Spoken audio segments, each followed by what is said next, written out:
Welcome back to the channel for another absolute masterpiece. The undisputed king has returned. This is the boss of the Can Chin crew, one of the most dangerous gangs in the country. Lee Chin built this empire at just 18 and has been giving the cops hell ever since. Right now, Captain Du Gun of Investigation Unit 2 is giving a report on the Can Chin boss.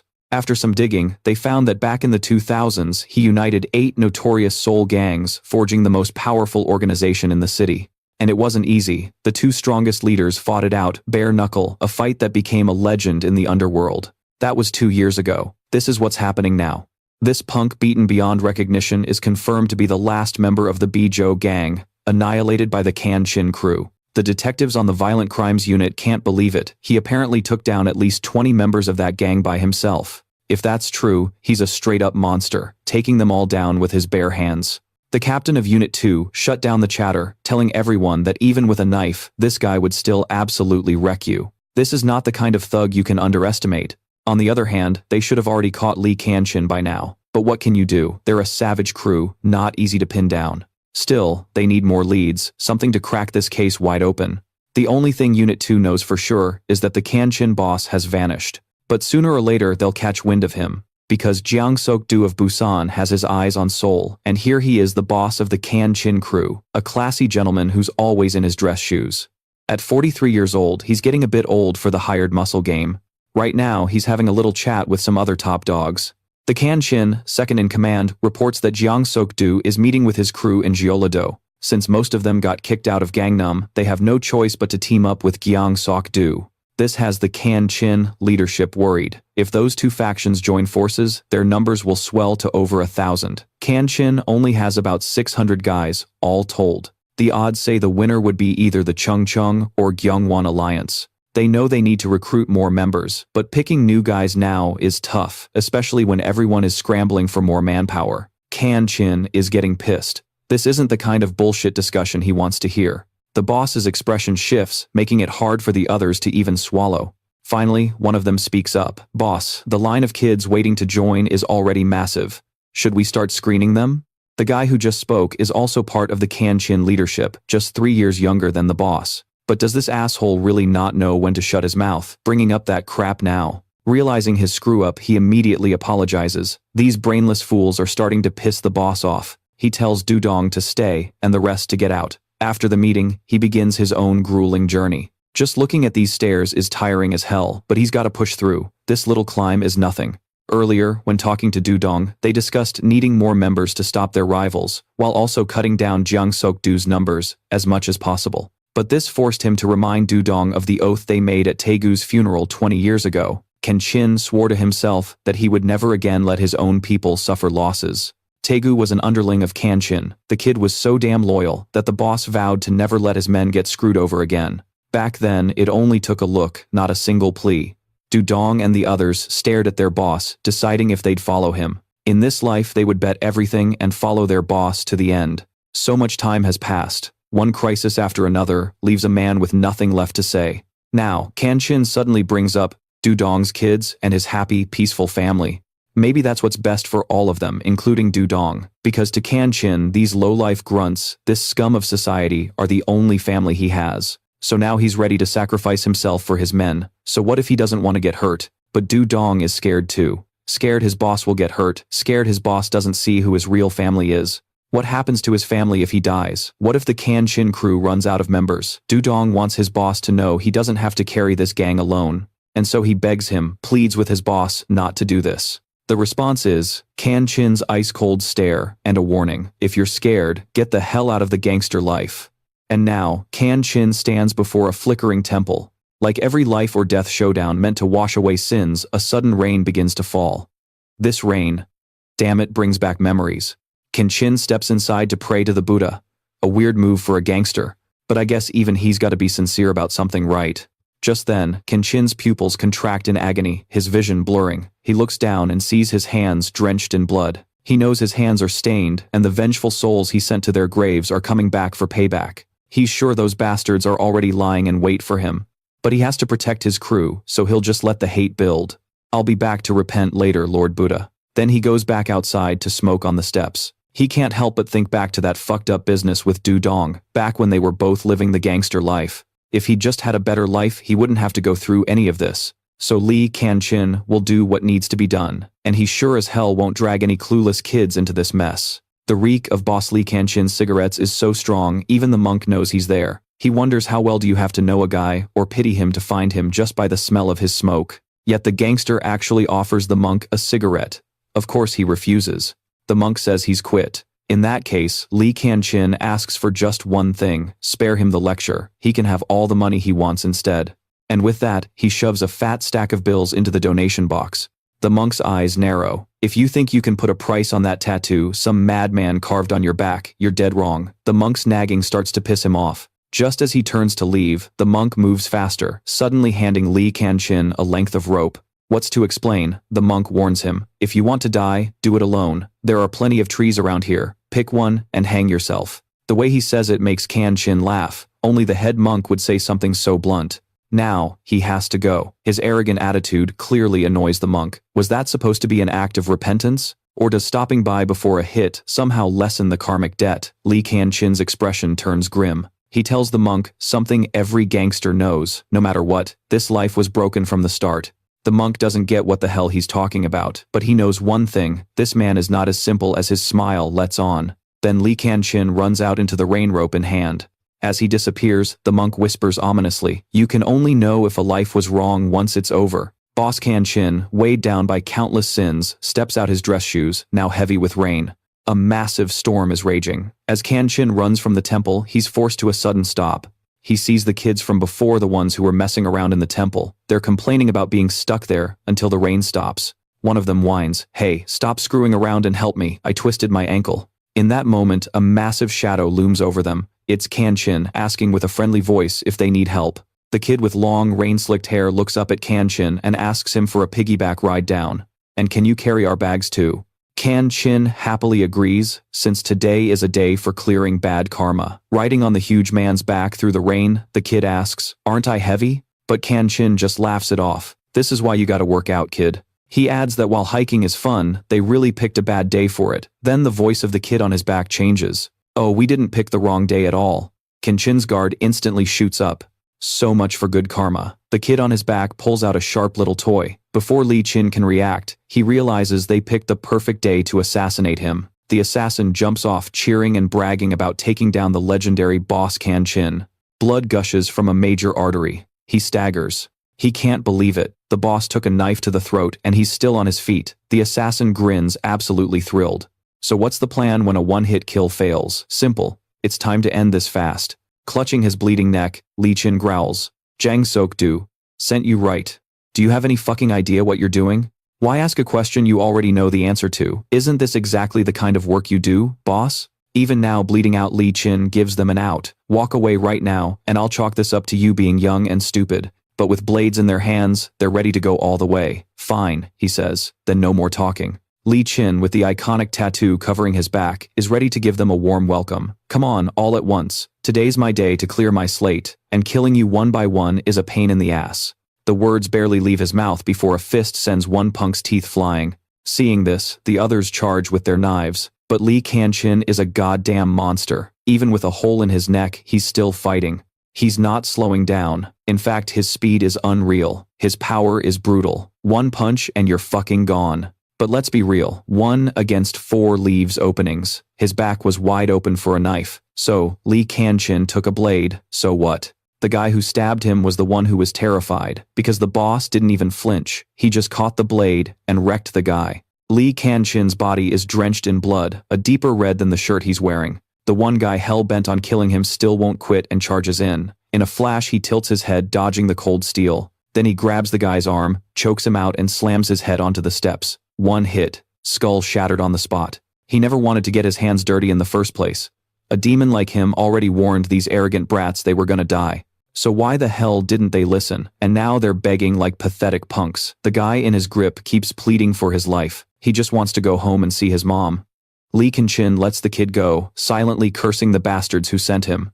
What have they done to these kids? But there's a rule in this world: never show mercy to someone ready to pull a knife and slit your throat.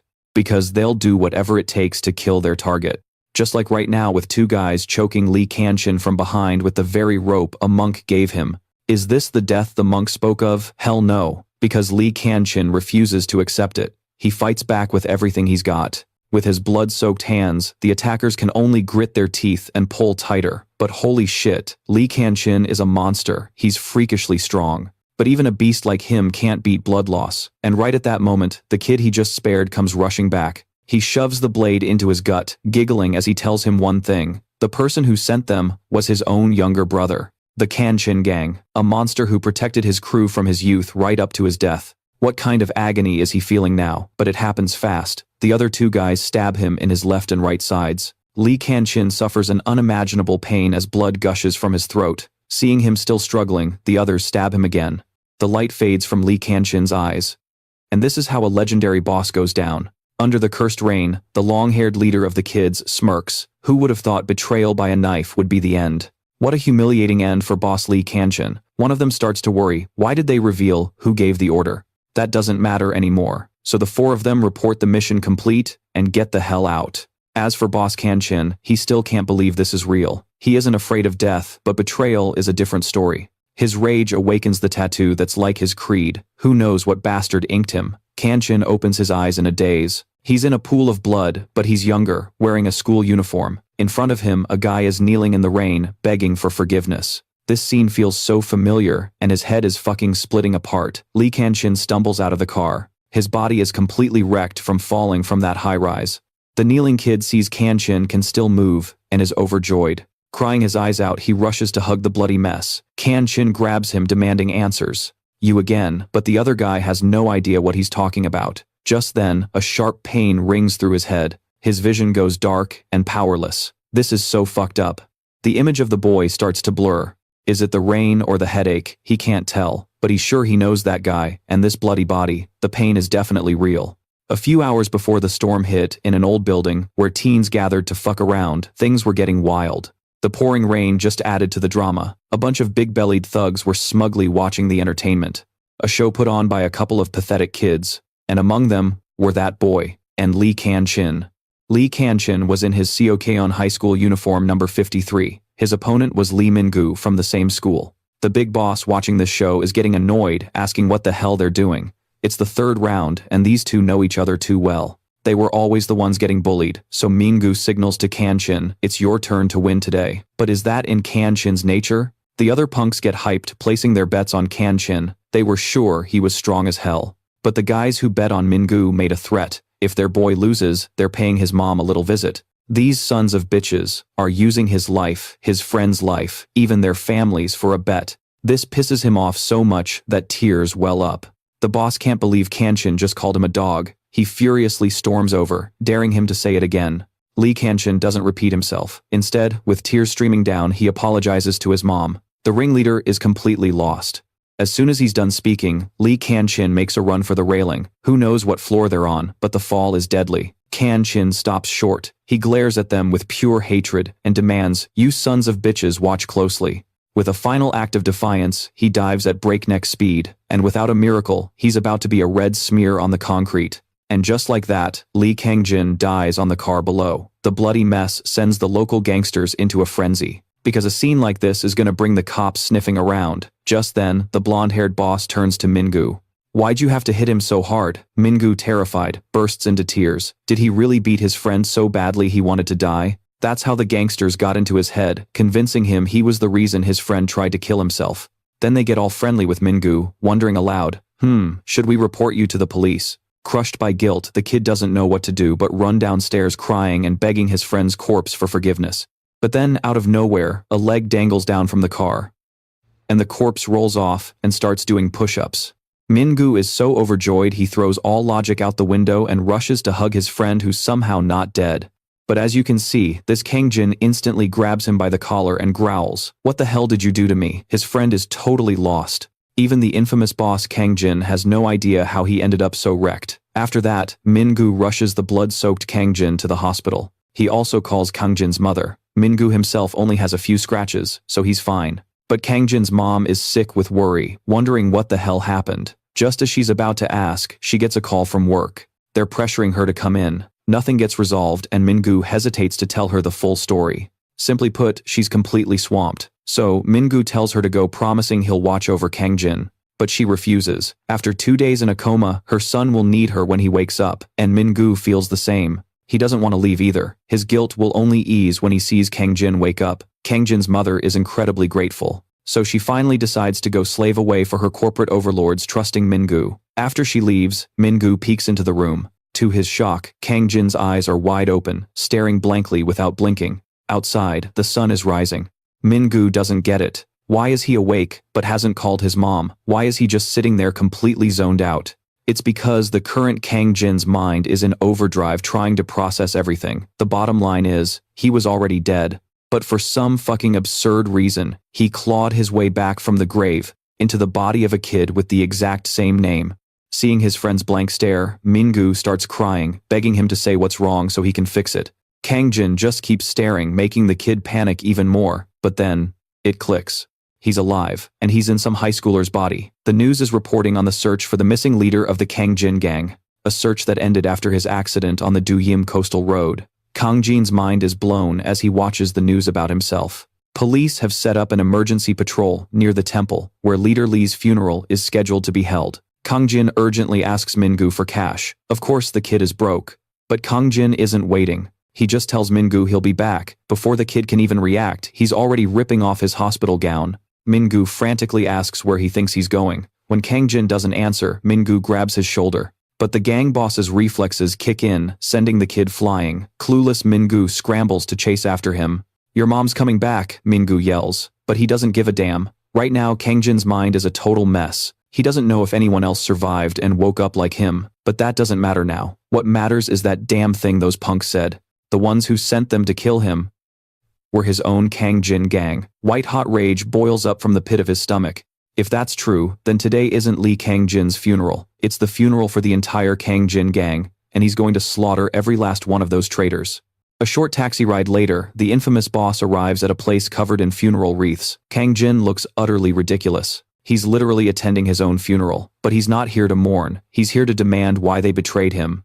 But in this frail body, he's too weak to be a boss. He's just a few steps away, but he has no idea what to do. Suddenly, he spots a monk. He rushes up to him. It's hard to tell if the monk is joking when he asks, "Why are you here?" Kangjin is stunned by the question. The monk tells him this place is only for the dead. Kangjin quickly asks, "Do you know who I am?" Could this guy actually know what's happening? But the monk's only response is total indifference as he starts to walk away. Kangjin's explosive temper takes over. He physically blocks the monk's path and gets right in his face. "Tell me what the hell is going on," he demands. The monk's expression remains perfectly calm. "I don't know either," he says.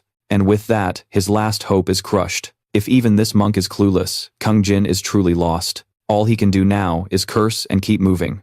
As his own reckless impulse leads him right to death's door, the monk warned, "If you go any further, you'll die." His eyes turned dangerous. No wonder, a gangster's funeral was going on up there. If a young punk like him went looking for trouble, he'd be dead for sure. But Kang Chan insisted he had to see for himself. The monk watched him coldly. Did he always treat total strangers like his own flesh and blood? Or maybe orphans just have a different definition of family than normal people? I mean, did he really think he could take on those gangsters? Hell no. But Kang Chan was obsessed with seeing what was going down. Then the monk jolted him with a piercing question. Wasn't this the exact opportunity he'd been praying for? The way he slammed his head on the ground before Buddha begging for a next life he wasn't even sure existed, pleading that if it did, to please just grant him a peaceful life. This was exactly that. A peaceful next life, after his hands had become so stained with blood, they were unrecognizable. And this is Kang Chan's next life. So the monk begged him, please don't lose your way again in that boy's body. But that prayer to Buddha was just bullshit to make himself feel less guilty. Kang Chan's way was to fix what was broken, and this time was no different. The monk got pissed and yelled, calling him a short-sighted fool. Letting go of your obsession and moving on, is that so damn hard? This isn't just some orphan's life anymore. No matter how hard you try to wash away that blood, if you use more blood to do it, the stench will only get stronger. So just let it all go. Trapped in this mess, Kang Chan finally snapped at the monk. Then what the hell am I supposed to do? Buddhism doesn't interfere in a person's life, so the choice was Kang Chan's alone. Go up there and die, or come back down and live. Some sincere advice: just live. That boy has family, friends, and a mother's arms waiting for him. So Kang Chan, the crime lord, swallowed his pride and the burning rage of his betrayal and turned back. he would try to live. By the time he finally calmed down, a week had passed since he'd woken up in this body. Kang Chan's new mother was shocked that her son remembered nothing at all. Claiming he hit his head was a pretty solid excuse for amnesia. Still, he refused to go to the hospital. He didn't have amnesia, he was just in shock from suddenly having a family. But more than anything, what the hell happened to this kid? On top of that, Kang Chan's face was stuck in a permanent scowl since he had no idea how to deal with this kid, Mingu, who visited every day with chicken and coke. Then again, his face was just born that way. Just then, he noticed strange bruises on Mingu's arm and immediately asked, "What are those from?" Before Mingu could answer, his best friend shot up with a predatory glare, yanking him up by the collar, so hard the kid's teeth chattered. Kang Chan ripped off his annoying t-shirt and went to take care of some serious business elsewhere. In a high-end bathhouse, crawling with gangsters on guard, a man soaking in the water was pissed off that his wet hair kept poking him in the eye. Or maybe it was just that the scene felt way too familiar. He used to bathe with his boss just like this, who'd say that even after his rap sheet was long, kids still lined up to be gangsters. What was it he said back then? That the punishment for minors and adults is completely different, but the sentences for juvie are all basically the same. He'd suggested they hire a lawyer and let the kids take the fall. Once they got out, they'd become the future of Kang Chan's crew. The boss's expression didn't change as he shot down the idea of letting the kids get involved. "But we started out when we were 16 and 17, didn't we?" He got pissed that the boss kept harping on about it. He shot to his feet, telling his boss, "Do orphans like you and me ever get a chance to come to a place like this on our own?" But in response to his outburst, the boss just chuckled, told him to sit down and said his dick was ugly. The two of them were always like that, no matter how deep in shit the gang was. Looking back now, the only word for it was damn it. They weren't even the top dogs back then. Meanwhile, in the present, Kang Chan started going back to school. On the way there, the kid, Mingu, was a nervous wreck. He was terrified because today, Kang Chan was going to confront those thugs at the construction site himself. One of them recognized Lee Kang Chan. Holy shit, he's not dead. He really is the Iron Man of Socheon High. The thugs started laughing. Their favorite punching bag had arrived. Their leader said it was a damn shame Kang Chan was still on his feet. The leader grabbed Mingu, making the kid scream. So that's why he wouldn't answer. Guess you can't reason with kids who had no one to raise them. Just then Lee Kang Chan dropped his bag and told the punk to let Mingu go. The fat ringleader couldn't believe Kang Chan dared to give him an order, but before he could even process the shock, he was sent flying. He leaps up ready for a volley kick, you know where. A gut punch, this hard would shatter at least 3 ribs. The underlings, including Mingu, are in total shock. Kenshin's already bloodied, but he's sure the guy ain't dead yet. He then tells Mingu to leave. The kid's still in shock, trying to process what the hell just happened. But just as they're about to leave, the big guy calls out. He can't believe his punch was that weak. The fat ass furiously charges in to flatten Kenshin, but he dodges easily and hits back with a slap. Low on damage but sky high on humiliation. He dodges the next attack just as easily and counters with a slap that messes up his whole face. But then he realizes, the problem is this kid's body. He can't take the guy down with these kinds of hits. His speed hasn't dropped much, but a clean dodge is tough. The leader grabs Kenshin's arm and hoists him into the air. The goons get hyped again, cheering for him to teach this punk a lesson. The big guy thinks it's gonna be easy, like dusting off a rug. But Kenshin goes for a headbutt, not some normal way of resisting. The only defense is a good offense. Beat your opponent, senseless. Kenshin scores a decisive victory even if it took a minute. The reason he sought out this school bully gang was because he'd told Mingu to take off his shirt that day. He then revealed their leader, Jin Man, wanted to see Kenshin. He also threatened that, if Mingu kept that day a secret, they'd stop taking his money or bossing him around. This was enough for Kenshin to realize these two kids were being bullied and now threatened to talk to him directly. In that case, he'd consider it. But when he was getting his bag for school, his mom stopped him. Kenshin knew this wasn't ideal, but he was fine with his current life. He had to adapt. This new life wasn't so bad. He had to live properly. After that, he went to Seocheon High School like a normal person. At Seohwa, he became a student who just went to school and came home. If he buried his past and the truth, could he live like the other kids? But he forgot. He wasn't alone in this life. Instead of underlings, he had a friend. The legendary boss Kenshin was easing into a life centered around the kid, Mingu, and so he went to confront that gang. He said he'd keep quiet about what happened that day in the schoolyard, so the other guy had to keep his word. But guys like Cha Min don't know the meaning of the word promise. With that settled, Kenshin turns to leave, and Mingu scurries after him. But halfway there, Cha-min grabs him. The leader starts threatening Min-gu again, telling him not to run, confusing the poor kid. To put it in gangster terms, since they let Kan-chin the victim go, Min-gu now had to work twice as hard to cover the other guy's part. He even had the nerve to talk about compensation, acting like a real gangster. Just a bunch of cheap thugs bullying students. Even Kan-chin, who was trying to live a quiet life, couldn't take it anymore. He grabs that punk Cha-min by the head, warning Min-gu. This is what a real fight looks like. But to him, this kind of thing is meaningless. He tells Min-gu to watch his every move carefully. This is the price for bullying others, and they must pay what they're owed. In the end, when it was all over, he didn't know. If he had chosen the school of books instead of the school of hard knocks, would his life have been different? Meanwhile, Min-gu just kept staring at Kan-chin. What the hell just happened to him? But that hell wasn't the immediate problem. The teacher just finished class. Min-gu gives Kan-chin a look. Let's bounce, seeing Kan-chin's confusion. Min-gu frantically explains what happens to kids who stand up to Jin-man. Kan-chin doesn't get it. He already took care of it. What's Min-gu worried about? But Min-gu warns him he can have a system or an awakening, like in a webtoon, whatever, but you don't mess with Jin-man's crew. A gang. That sounds familiar. So this school has gangs too. Kan-chin immediately asks Min-gu, where are they? Every student here knows. Now that class is over, that crew will be on the rooftop.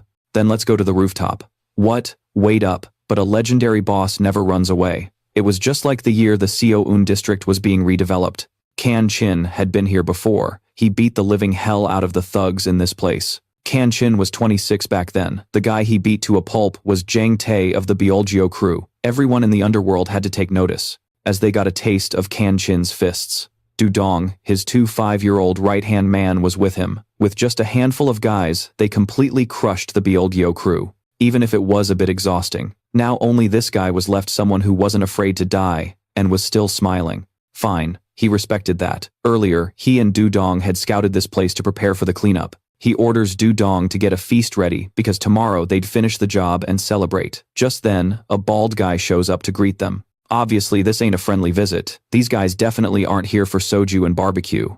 The bald dude, a cigarette dangling from his mouth, starts running his mouth trash-talking Kan-chin's so-called reputation model. You got balls showing up alone with your little bro. Kan-chin just grinned and told Du-dong, watch close and learn. This is exactly what the boss always warned about. And just like that, Kan-chin charged forward in his crappy suit and dress shoes. The other guy sneered and ordered goons kill that bastard. But there's a damn good reason they call Kan-chin a monster from the cops to the streets. In a flash, he blew past the grunts and threw a punch straight at the leader. Always go for the king first. He couldn't even block a single punch. The dude's face was a wreck, his eyes rolling back in his head. And this was the rush he felt back when he was the boss. He has to keep going, because he won't get another chance to dream. Those are the rules. Min-gu panicked, asking Kan-chin if he was really going after Trang-min right now. Kan-chin swore he was. If we don't go, they'll just ambush us. We gotta strike before they're ready. Min-gu was sure his friend had lost his mind. Meanwhile, Trang-min was on a rooftop, fuming as he toyed with a box cutter. He was going to kill that bastard. His lackeys were nervous about him pulling a knife, but what could they do? If he got expelled for stabbing someone, he'd be fine with it. He could just go live at that other place. The thing is, they're all minors, so it's no big deal if they stab someone or go nuts. Looks like Trang-min isn't a total moron. But the second he said it, the goon got decked. Why would you provoke the genius when he's already pissed? It just made him want to vent his rage on his own crew instead of the enemy. And right at that moment, the guy driving him crazy was heading right for them. Trang-min couldn't believe it and yelled at Min-gu, "Are you fucking crazy or something?" These two big shots were here to serve up their own necks. While he was in a foul mood, Kan-chin looked down on them with pure contempt, tired of these punks who never learn. Trang-min thought he was going deaf, hearing this guy spout some bullshit lecture. He wanted to kill someone. He really, really did. He didn't care if he got expelled or became a thug, he was going to kill Kan-chin. He ordered the other meatheads to charge and kill Kan-chin. Min-gu was too slow to react, frozen on the spot. But Kan-chin was different. He charged in to teach these little shits a lesson about consequences. One punch and a guy went flying. See, you gotta know what you're getting into. Instead of swinging a weapon like a psycho, he preferred his fists. No blind spots, perfect for a beatdown. Especially against the brittle bones of these kids. One goes down, another charges in screaming. Nice try, but this ain't a shouting match. And man, these guys had a lot of bats. He snapped every single one they brought at him. Then he'd deliver a friendly fist that rearranged their faces. The other guys didn't fare any better. He just wanted to live a quiet life, but to end this, he had to finish the job. 2 left. Who's next? I'll take you both on. Kenshin wrecked every single one of them, even snapping the last guy's leg. Trangmin shoved his pathetic crew aside and charged in himself. Kenshin warned him, Trangmin, if you're gonna use that toy, you better make it count. The fat kid completely lost it. Blind with rage, he lunged with the weapon in his hand. Kenshin dodged easily, even though he still felt awkward in this new body. But it was enough to read his moves and land a punch to snap him out of it. Sober up, asshole. If you can't handle the responsibility of spilling blood, don't get your hands dirty over a temper tantrum. He rained blows on that fleshy fat body.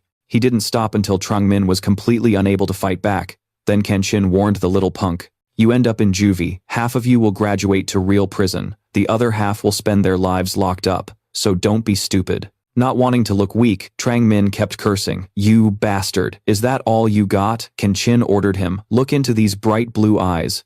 You don't even have the strength to eat bread. How the hell you gonna kill me? You get it, you dog. For the first time, Trangmin was facing pure, undiluted killing intent. Done playing around, Kenshin slammed the all-guts, no-brains punk to the ground. Beating that fat ass took some real energy. As for the others, he didn't need to fight them. They had already lost their nerve. Now he gave them all one last warning. 3 years is a long time, whether that's the answer you want or not. But if you're not strong enough, just accept it. Because the Lee Kenshin you all knew is gone. And I mean that literally. In the days following the death of gang leader Kenshin, the underworld began to shift in silence. Dudong could only drown his sorrow in alcohol after his boss died. When he was 20, he felt like he was on top of the world. But when he stood behind him, their enemies would just whine every time they got wrecked, and he put up with that until he was 30. You think unifying the gangs in the Central District was easy, but he still made it this far. The truth is, now in his 40s he was scared. That's why he'd told him honestly, Boss Kenshin, I don't want to get hurt anymore. That's what he said, and you know what the boss told him, if you're scared, then quit being a gangster. He said it in that signature raspy voice of his. The guy next to me thought Kenshin was terrifying. That bastard, always acting like he was top dog.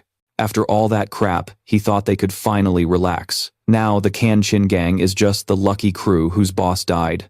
Every other gang uses kids as cannon fodder. But not us. Let's be real, we're a gang. We gotta act like it. Besides, we did everything Boss Kenshin wanted right to the end. But a war's coming. We can't keep living in a fantasy. We need to recruit new blood. Dudong's face soured. Maybe it was the booze, or maybe it was that shitty idea. But he had a point. The boss was dead set against recruiting kids. Not anymore. Time to start the selection. Later, Dudong dragged his drunk ass to the hideout for a meeting. The youngest member laid out the Kenshin gang's recruitment project. The new generation will be running the tryouts. Someone else asked if they should go nationwide. A bigger pool would obviously be better, but that would attract the media. So for now, the plan is to split our territory into 4 districts and hold the preliminary rounds there. The Kenshin gang's turf is bigger than most cities. But for these wannabes, this is how it's broken down. The guy next to Dudong is hyped thinking every kid will show up for this. It's not just about expanding our influence, it's about creating a special unit that only operates at the district level, made up of guys outside the main organization. That way, the core of Kenshin minimizes its losses. Dudong gets it. It's set up like a tournament. The top picks from each district will face off in the prelims. The finals will be held later. So what happens if some real monster shows up? Simple. If he can take down one of the current candidates he's in, makes perfect sense. Dudong loves it. He just wants to see how hyped these kids get for a shot at joining a gang. But we're gonna need a prize. It's not a real competition without one. The short guy in the crew continues his plan. The worst part of being young for him was living in a shitty dorm. So based on that, an apartment is the perfect prize. And what young guy doesn't want a sick car? The guy with the goatee thinks that's way too much for a tryout. The others agree. They need to make these kids obey. Control is better than gifts. But Dudong is getting pissed. He snaps back. So what was the fucking point of us going to prison instead of the army? They knew they'd pushed his buttons, so they just forced a laugh. He knew they didn't really mean it. Dudong tells them to back off and let the kids get a piece of the action. They'll operate in Gangnam, where all the celebrities are. And if they join the special force, the veterans will have their backs. One of them thinks the perks are too good. But this is no time for hesitation. Dudong puts his foot down. I'm the core of the great Kenshin gang now. It's time to pave the way to the good life. I'm gonna live my own life, so stay the hell out of my way. Yeah. They got the message. But the goatee guy asks what happens after the war. Are we really gonna make these kids bosses? If they think they got what it takes, let 'em try, assuming they're still breathing. Meanwhile, Trang Min, who got fucking wrecked by Kan Chin, is still obsessing over Kan Chin's promise that he wouldn't see a jail cell. He couldn't even kill him. And that terrifying look in his eyes. It's haunting him. Did he just see me as some kind of joke? Trang Min asks his subordinate, today's the meeting, right? His crew is confused why he's collecting all their money. Trang Min even orders them to empty the emergency fund. What the hell for? He's getting seriously pissed. You think you can ambush Kan Chin with a fucking rock or ram him with a scooter? The mood gets heavy. These are just school kids, so just use the emergency fund. They can't believe he's serious. I swear on this fat gut of mine I'm going after that bastard. That very night, at a playground in Kan Chin's territory. Someone's lying on top of the slide, checking their phone, blocking all the little kids from playing. He's looking at the recruitment notice for District 4 and the prize, a new apartment. And that insane supercar. Plus, if an uninvited challenger beats a listed candidate, they can take their spot. He immediately pulls up the list of candidates for District 4, and on it is. Right then, that fat-ass Trang Min pops up out of nowhere. The District 4 crew hadn't seen the fat bastard in forever, so they're a little surprised and hyped. What's up with the collector? Trang Min hates dealing with that son of a bitch Min Jun. That attitude pisses off the guy with red hair, so Trang Min has to suck it up and apologize. In the end, Trang Min had no choice but to come find Min Jun. Looks like everyone's getting pissed off trying to find the guy. The dude's not even here, so what's the fucking point? Trang Min's getting beat down for looking, and he's not even fighting back. That's fucking weird. Even getting his teeth rattled, Trang Min keeps his damn mouth shut. Then he whips out an envelope full of cash with Thien Nam Fund written on it. He's using it to pay off the redhead. Call it some spending cash for your hard times, and you'll find Min Jun. Redhead tells the other guys to stay put. Only Trang Min gets to go up, and he better know what to say. Oh, and by the way, the price went up. It's 500 now. Trang Min can't believe he's being extorted like this, but what other choice does he have? He pulls out his phone and starts typing. Instantly, the guy upstairs gets that sweet notification sound. A 500,001 transfer just came through. It's been a long time since I've had a new target. Every word costs another 500 grand. He's begging for help with something. With desperate sincerity, Trang Min trembles when there's no response. Looks like he just got ripped off. The guy says he hates when the conversation stops. But this useless piece of work only paid 30 last month. And now look at this mess. Just as he's freaking out, a voice calls out to him. Given up already, he damn near has a heart attack. He scrambles to apologize, saying he didn't know the price had increased. Then the guy suddenly jumps down from the building. Standing before Trang Min is the man himself, the leader of the INSANE Gang Alliance, the Thien Nam crew Min Jun. An invitee to the selection. District 4's young prospect. He snatches Trang Min's gold chain and gives him 30 seconds to spit it out. Meanwhile, Kan Chin is tucked away in bed. But he's not getting any peaceful rest. He's plagued by nightmares of something sharp, always about to plunge straight through his skull, keeping him on edge even in his sleep. He's always fighting off these vengeful spirits. They keep asking, is this how you're gonna live, Kan Chin?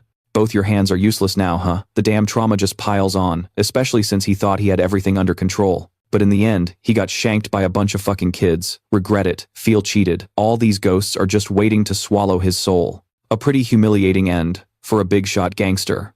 That suffocating feeling jolts Kan Chin awake. He's drenched in sweat, scanning the room. It's only 4:45 a.m. Seems like all that repenting was for nothing. Even so, he forces himself up after a sleepless night and heads to school looking like a total zombie. Min Gu jumps, asking Kan Chin what he did last night to look so damn haggard.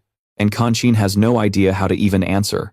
It's not like he can say ghosts were trying to drag him to hell, so instead he asks Min Gu a weird question. You ever had a near-death experience? He doesn't even wait for an answer, just starts mumbling to himself, says he's got a lot on his mind since he basically came back from the dead. Min Gu scrambles after him, promising he'll help sort this out like a big bro.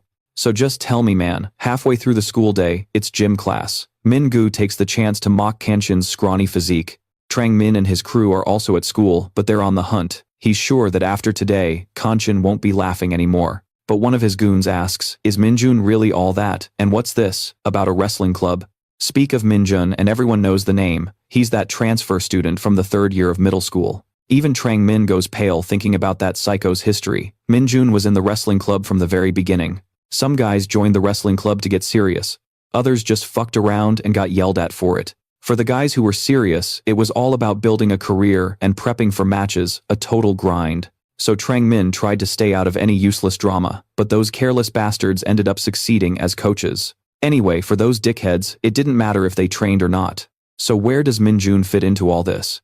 Well, that psycho bastard, he was the elite of the elite, and the punishments in that club were military-grade brutal. That club woke up a monster inside him. He just took every beating the coach dished out. Then one day, triggered by an injury, Minjun finally exploded. He completely wrecked the entire wrestling club and disappeared. 6 guys injured, 4 knocked out cold. Even the coach who tried to intervene got his bones broken. After that, Minjun was done with that kind of training. You just have to mention his senior Seon, and the whole mood gets tense. Doesn't matter if you're a 2nd or 3rd year. Talk shit about the upperclassmen and you'd get jumped on the spot. In the end, it was all about the gangs. The top northern gangs merged, forming the Teen Nam crew under Minun. They'd shake you down for breathing wrong. The guy with the buzz cut next to Trang Min thought that was soft. That bastard's been nothing but a thug since middle school.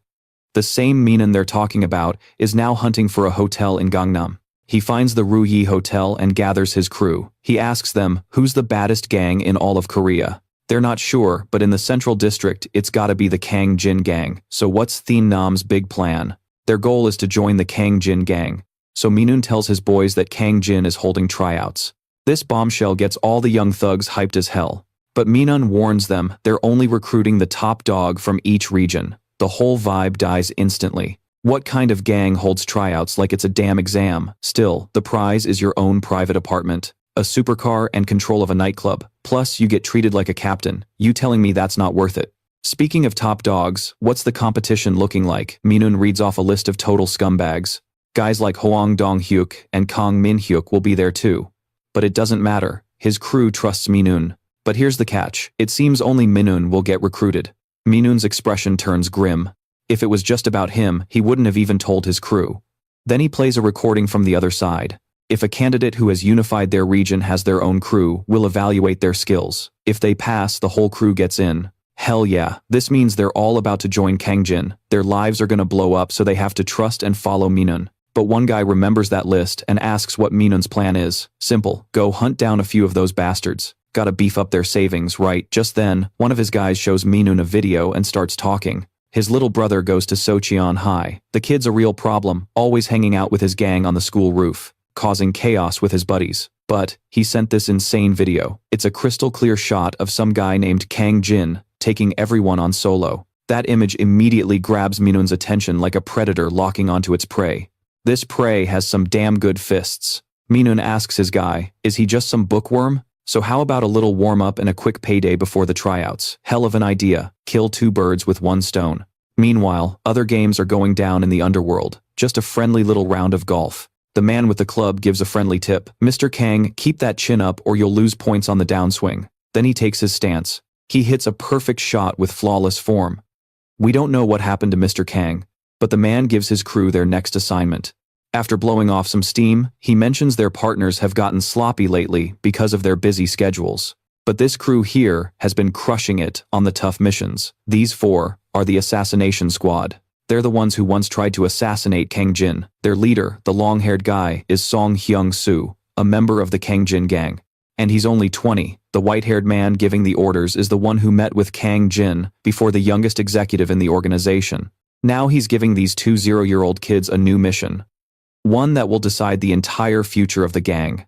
That afternoon, school's out for Kang Jin and Mingu. Mingu wants to grab some tteokbokki, but Kang Jin can't even be bothered. Right then, he gets a call from his mom. As soon as he answers, she tells him to get to the restaurant now. He's confused, but she says, your friends are here waiting for you, Kang. Jin immediately knows something's up. He tells her, I'll be there soon. Then Kang Jin turns and asks Mingu if he has any other friends besides him. Of course not. Unless you count the guys he uses as punching bags for entertainment. A flash of Trang Min's smirk comes to his mind. With all his time on the streets, he knows exactly what that look means. At the restaurant where Kang Jin's mom works, Minun's crew is brazenly throwing a party, acting like they own the place. Kang Jin's mom watches them worried. Does my son really have friends like this? Then they demand 10 more servings of meat. She's left completely speechless. Outside, Kang Jin and Mingu arrive. Mingu recognizes the crew and is terrified. That's the leader of the Tien Nam alliance. Why the hell would they be looking for Kang Jin? Mingu can only think of one reason. Trang Min must have paid them, that son of a bitch. I let him off the hook and he goes and hires a whole gang. What a worthless little punk. Inside, Kang Jin's mom is still a nervous wreck. The owner comes over to ask her, who the hell are these brats? She doesn't even know what to say. All she can do is apologize for the trouble. She says she'll pay for the damages when her son arrives. And right on cue, Kang Jin appears. He's already plotting how to lure Thien Nam out. He slipped out without her noticing. This place was too damn dangerous. Kan Chin walked right up to the head honcho. Unbelievable. He's staring down this punk Trang Min, who can't even look him in the eye. Kan Chin places a hand on his dear friend's shoulder. He greets him, long time no see, which startles the young shakedown artist. Then, Kan Chin just snatches it. The gold chain right off Minjun's neck. The whole crew is stunned, unable to track the movements of this guy. The one they wrote off as a total nobody. Kan Chin's mom has no idea what's happening. Kan Chin threatens Minjun, if you want this back, then shut your mouth and follow me.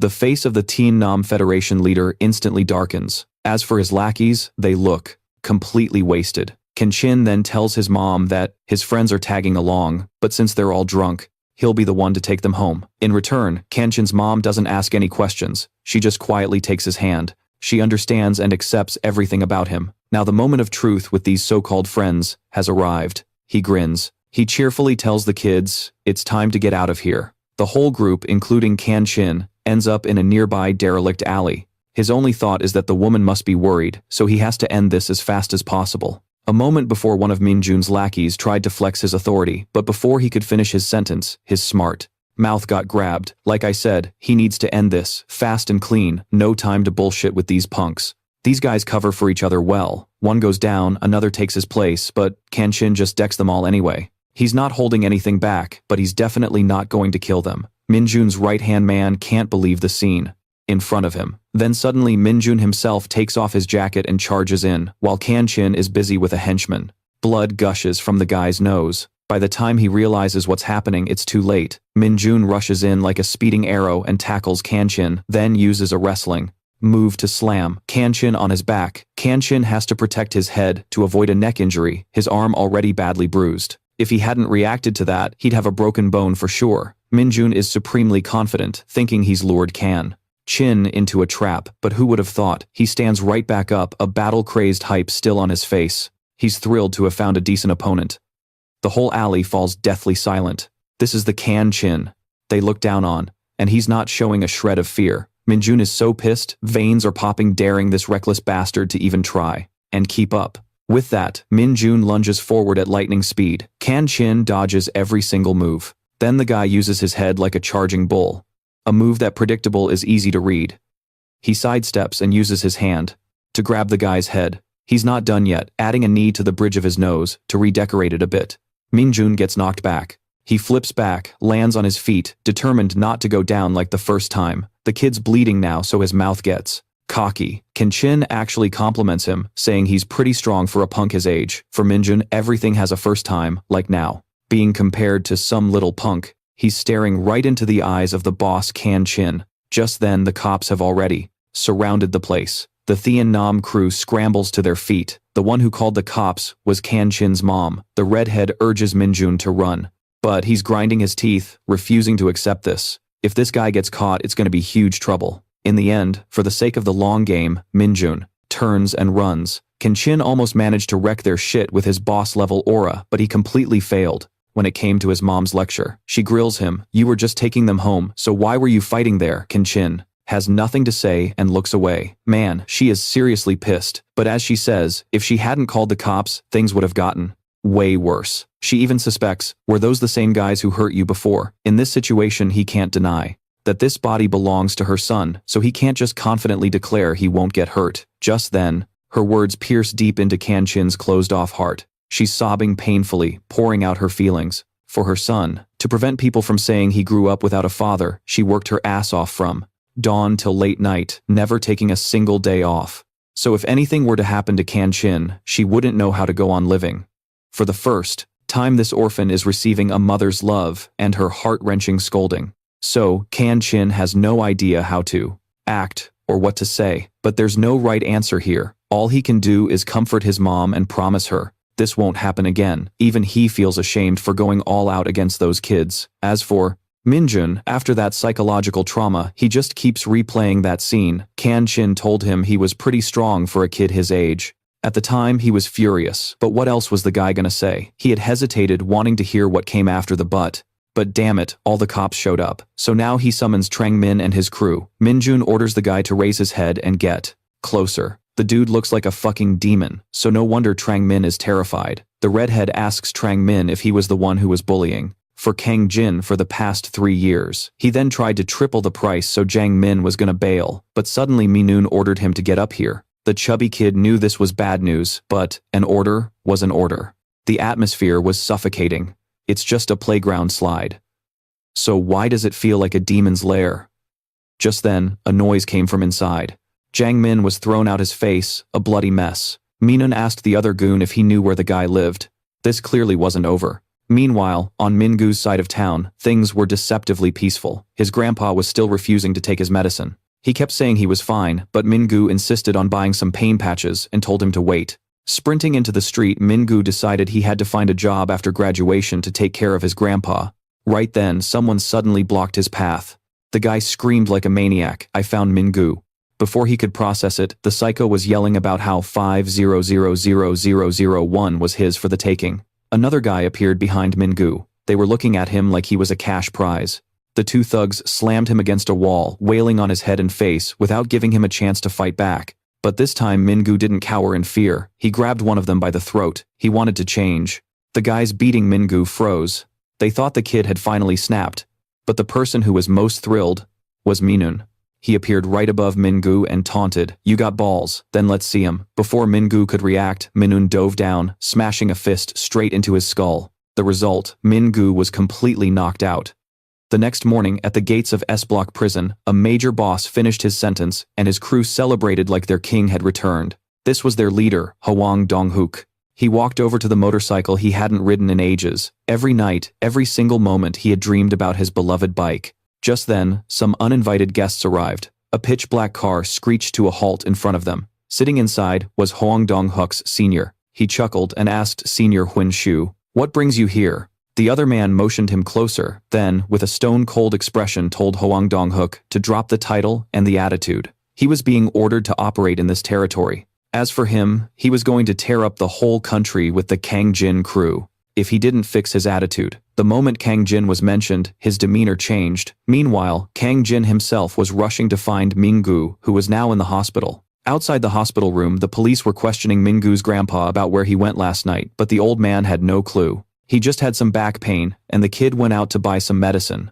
The detectives murmured to each other. It probably wasn't a robbery, since his money was still on him. To make matters worse, there were no security cameras in the area, so they'd have to find witnesses first. Right on cue, Kang Jin came tearing down the hall and burst through Mingu's door. The sight stopped him cold. That frail kid was beaten black and blue and was still unconscious. The kind of trash that only preys on the weak. It was something he absolutely could not stand. As he was fuming, a police officer came over and touched his shoulder to question him. In a flash of rage, Kang Jin slapped the cop's hand away and snarled at him. Just as a fight was about to break out, the detective next to him stepped in to de-escalate. Mingu's grandpa, trembling, made his way over to Kang Jin with his cane. Kang Jin remembered Mingu saying he lived alone with his grandpa, so he immediately bowed his head respectfully. Then he started speaking to the police privately. Used to giving orders, Kang Jin instinctively told the cops, "There are no security cameras there, so you'll need to get witness statements." The kid's arrogant attitude was getting on the detective's nerves. Beyond that, Kang Jin's eyes were filled with killing intent. He would find them before the police did. They began to question Kang Jin. Was Mingu involved in school bullying? Did he have any recent beef with anyone? To every single question the police asked, Kang Jin gave a one-word answer: no. Even when they asked about his relatives, the answer was the same. This infuriated the detective. It was clear the kid wasn't cooperating. But before the detective could react, Kang Jin stood up and asked for his contact info, saying he'd call if he remembered anything. In the end, the detective had to give his business card to the high schooler. As they left, they couldn't get over how fucking insane kids are these days. Suddenly the senior detective asked, "Anyone else getting a whiff of something?" A little too polished. His partner knew exactly what he was implying. If you watch YouTube, you'll see tons of BJs who are just gangsters acting like life coaches. Elsewhere, Hwang Dong-hook was still in shock after hearing about the prize for winning the selection. He kept asking about it over and over, annoying Hunshu. Fine, I'll go over the list of candidates one more time. District 4 covers from Gangbuk Seun to Northern Gyeonggi. The candidates are you dumbfounded punk Hoang Dong-hook, Minun, and Kang Min-hook. The guy got excited already, picturing himself on top. Hunshu snapped at him to shut the hell up and listen. Even our organization has principles. If you manage to climb to the top, you're only halfway there. For someone rising up from the gutter like you, a solid path to power will open up, because you, Hoang Dong-hook, are a junior, from my school, and my turf. He's in Hyunsu's territory, so he'll instantly be his lackey in the Hoang Dong-hyuk organization. But he asks, how the hell did you get into Kangjin? Is that important? Well, if you have to know, Chun-hyuk is 3 years older. He's the guy who single-handedly smashed the three-school alliance. He wasn't in the Kangjin gang, but he contacted Hyunsu. This dude proudly boasted to Hoang Dong-hyuk that he pulled off the organization's mission, so he got to join the crew immediately. And he's not spilling any more details about that mission. Now there's only one question: are you in or out? Suddenly the guy stands up, walks over to the pile of weapons, and grabs a fucking knife like a maniac. This is how he shows he's dead serious. Since it's a tryout, he figures weapons are on the table, and Hyunsu loves that kind of brutality. Of course, blades are allowed. As for Jongmin, a small fry bully from high school, he's busy enjoying a video game. The words are barely out when his face gets slammed into the monitor, causing it to explode. He turns around to see what little punk did it. But this isn't some punk, he's a psycho, and he doesn't even give him a chance to see his face. Kang Jin asks Jang Min, in a deep guttural voice, where is Minwoo? This time, Jang Min is completely helpless. The so-called boss wanted to wash his hands of this life, but Kang Jin drags him out kicking and screaming. He desperately pleads with Kang Jin, swearing he really doesn't know. But Kang Jin is fucking livid since Minwoo was beaten half to death. So if Jang Min can't remember well, he'll just have to help him remember. Jang Min sees the tall flight of stairs and a single thought screams in his head. This guy is insane. Kang Jin grabs his head and launches them both down. The fat kid panics and blurts out that the playground is Minwoo's hideout, but they're already in freefall. At this rate, Jang Min is toast. Kang Jin sticks the landing like a pro on his left foot while Jang Min lands painfully flat on his back. He clutches his head whining, that fucking hurts, but Kang Jin isn't done yet and yanks him right back up. He demands that Jang Min lead the way now. Meanwhile, the redhead who hangs around Minwoo is waiting for a call. This is the trap they've set up. They're signaling each other, Kang Jin's coming, get ready, but Kang Jin has already noticed. He asks Jang Min what he's doing sneaking around like that, but he doesn't answer, just points and says go this way and you'll see. Jang Min gives Kang Jin a contemplative look. He's also in on this plan to get him killed. Minwoo had threatened to kill him if he didn't lead Kang Jin there, so Jang Min is sure Kang Jin's a dead man and he starts to chuckle. Minwoo's crew is lying in wait. They coordinate their attack, riding in on heavy bikes and swinging bats, charging the second Kang Jin arrives. Kang Jin's face hardens instantly. They're trapped in an alley, with goons coming from both directions. There's basically no escape. But the fat kid is so confident he won't be touched that he just drops to the ground and covers his head. But Kang Jin doesn't play by the rules, and just stand there to be captured.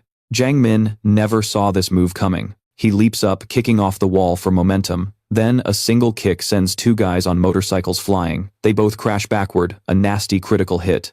The two guys opposite them immediately slam on their brakes, not daring to make a move. Kang Jin taunts them, come on, let's go, I don't have all day. Looks like Kang Jin is dead meat for sure this time, the redhead thinks. But who is this, walking towards him completely unscathed? The redhead's face turns pale, like he just took some bad drugs. Just then, Minwoo appears. This is now a one-on-one duel between a clueless high schooler and the boss of the Cheonan Alliance. It pisses Minwoo off. He doesn't get how someone at that level let himself be bullied for 3 whole years. Kang Jin doesn't have an answer for that. Instead, he hits back with a bigger challenge. Looking down from up there, you feel important. Minwoo is confident that he's important here because he's the boss of the gang. Hearing the word boss makes Kang Jin chuckle. He used to play that little game too, boss of a little neighborhood. He said it from the start. This might look like a fight between equals, but there's something else. His cryptic words make Minwoo's blood boil. But Kang Jin doesn't elaborate. He's deliberately messing with him, like telling him half a secret, then swallowing the rest. Minwoo's blood boils as he curses, the son of a bitch.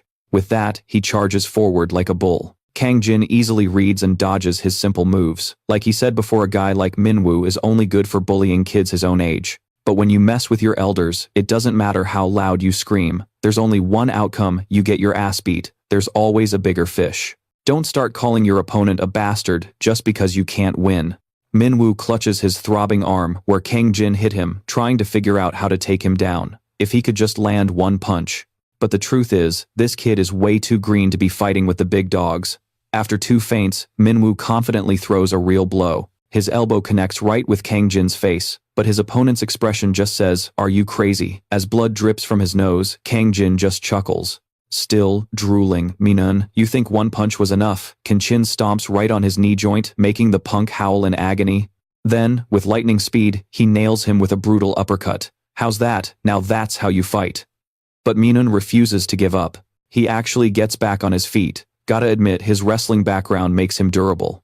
But wrestling is a world away from a life-or-death gang war. Before Minun can even breathe, Kang Jin rushes in, beating him senseless. He's getting beaten half to death, and it's not a pretty sight. Minun flips his shit and yells at Kang Jin to stop fucking around and fight for real. For real, Kang Jin plays dumb, asking for a lesson. To him, for real means charging in head first, like this. They slam into each other head-on. Minun is secretly thrilled. Kang Jin walked right into his trap, letting him get a collar grip.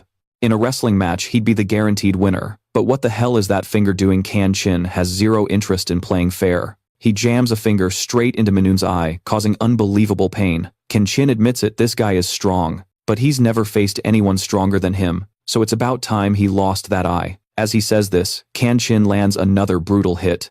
The blow smashes his teeth together. So who lured who here to get their ass beat? Kang Jin is teaching him a lesson. That pathetic style you use to shake people down is only good enough for some no-name street punk. The redhead can't believe their boss was taken down so easily. Kang Jin glares over at him, ordering them to pay for Mingu's hospital bills. Then he just walks away. Whatever petty games you're playing, this childish bullshit ends right here. In a panic, the redhead tries to threaten him by mentioning the Kang Jin crew. He immediately gets grabbed by the collar. "What did you just say? Say it again." The redhead freezes, not daring to run his mouth anymore. The two of them sit down and spill everything about the Kang Jin crew's recruitment. Minun is bitter that Kang Jin ruined their big chance. He can't stand these wannabe gangsters. And now he has the nerve to talk back. "You call joining a gang and becoming a hired killer an opportunity?" Minun shuts up immediately. The redhead timidly asks, "Kang Jin, if you're not interested in the recruitment, can you just keep quiet about it? That way, no one finds out, and Minun can still be a candidate." But does he look like he's about to make a deal? Just a couple of fucking kids. Kang Jin is still in shock. He can't believe he was betrayed over this recruitment bullshit. Are they really recruiting kids to use as meat shields? Whatever he's thinking, he suddenly calls out to Minun, startling him. He tells Minun to go report back to the Kang Jin crew. That Lai Chin is coming to destroy them. After that, Kang Jin heads home, and his mind is a complete mess. He can't figure out what true loyalty even means anymore. His faith is shattered. Does it even exist between brothers in arms? He remembers Taegu's funeral back in 2022. Everyone was grieving, mourning the death of their brother. Back then, a 2-3-year-old Lee Chin asked why the others didn't show. Du Dong, also 23, gave the report. Only Donggu is on his way. The rest are watching the World Cup. Those fucking assholes. It made him slam the table. His 9-year-old brother had died in battle, stabbed to death. At the time, Sa-chun and Chun-kyu were still just kids. They were also weeping for their fallen brother. And of course, all of Kang Jin's core crew was there, including the indispensable powerhouse 2-year-old Dong Seo. Kang Jin suddenly jumps up, startling his men.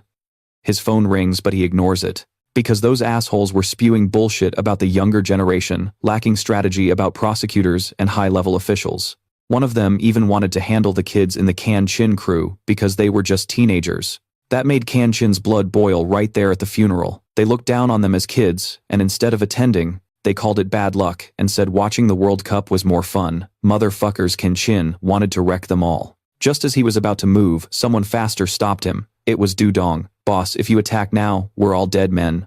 The others jumped in, grabbing his arms and legs, begging Kang Jin to back down. They pleaded with him to think of the late Taegu and just hold back. Du Dong also desperately tried to reason with him. "If you do this, everything we've built will be destroyed, funeral or not." Finally, Kang Jin calmed down, taking a deep breath. This world is so fucking rotten.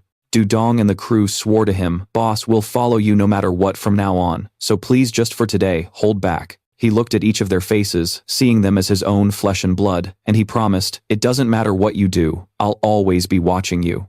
Du Dong was floored. For the boss to say that, it meant he didn't trust them. But for Kang Jin, the era of using your own men as human shields was over. As long as he was in charge, that was a fact, and he added one more thing. If something like this ever happened again, the entire New Sound gang would be wiped out. Dudong's crew was relieved they had managed to stop him. He then asked, "So if I did that, would you guys still have my back?" All of them, his 5 sworn brothers, knelt down and pledged their loyalty. The conviction in their eyes was completely real. The words "we'll follow you to the death" sounded so damn solid back then. But now, these guys forgot about that already. He was a total wreck. Days later, the Kanchin crew starts getting a rundown on the qualifiers. Seo Unhoang Minjae, who runs District 1, reports that the Gangdong Fight Club is in. They've got a standout kid, Kang Baek, a real powerhouse. His crew's making bank on fight betting. But through them, the Gangnam and Gangbuk alliance is spreading its influence to Gwangju. And then there's this other punk, Na Jung-soo. He's a monster at 6'5", 275 pounds. These guys are clearly running things on size alone. The guy running recruitment for Kanchin's crew is curious about the so-called youngest kid in central Gangnam. Well, a big frame isn't going to be enough to decide this.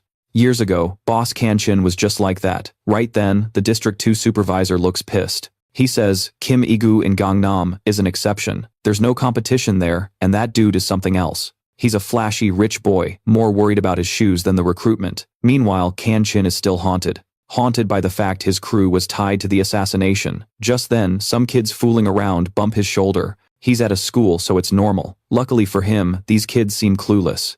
But what if word gets out that he beat Manoon, and he gets dragged into that bullshit recruitment? Before he can sort his thoughts, trouble comes knocking. Some dude named Trang is taking it out on the other students. It's the usual shakedown, but something's off.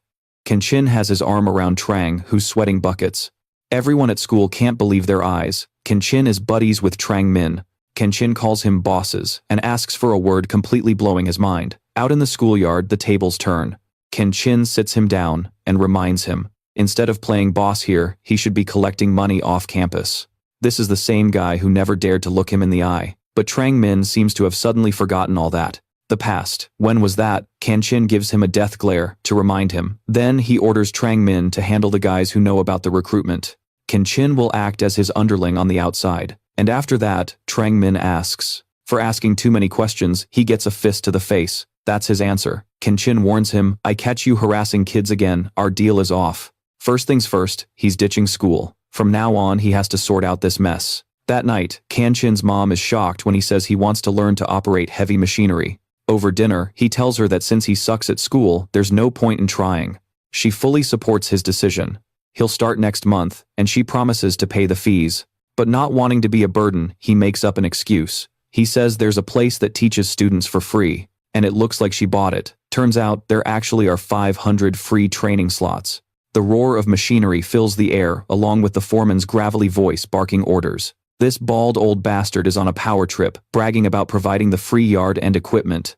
So to him, these punks better work their asses off. This fat slob is Zhang Wu, owner of the yard, and a former member of the old Tan Seo Un gang.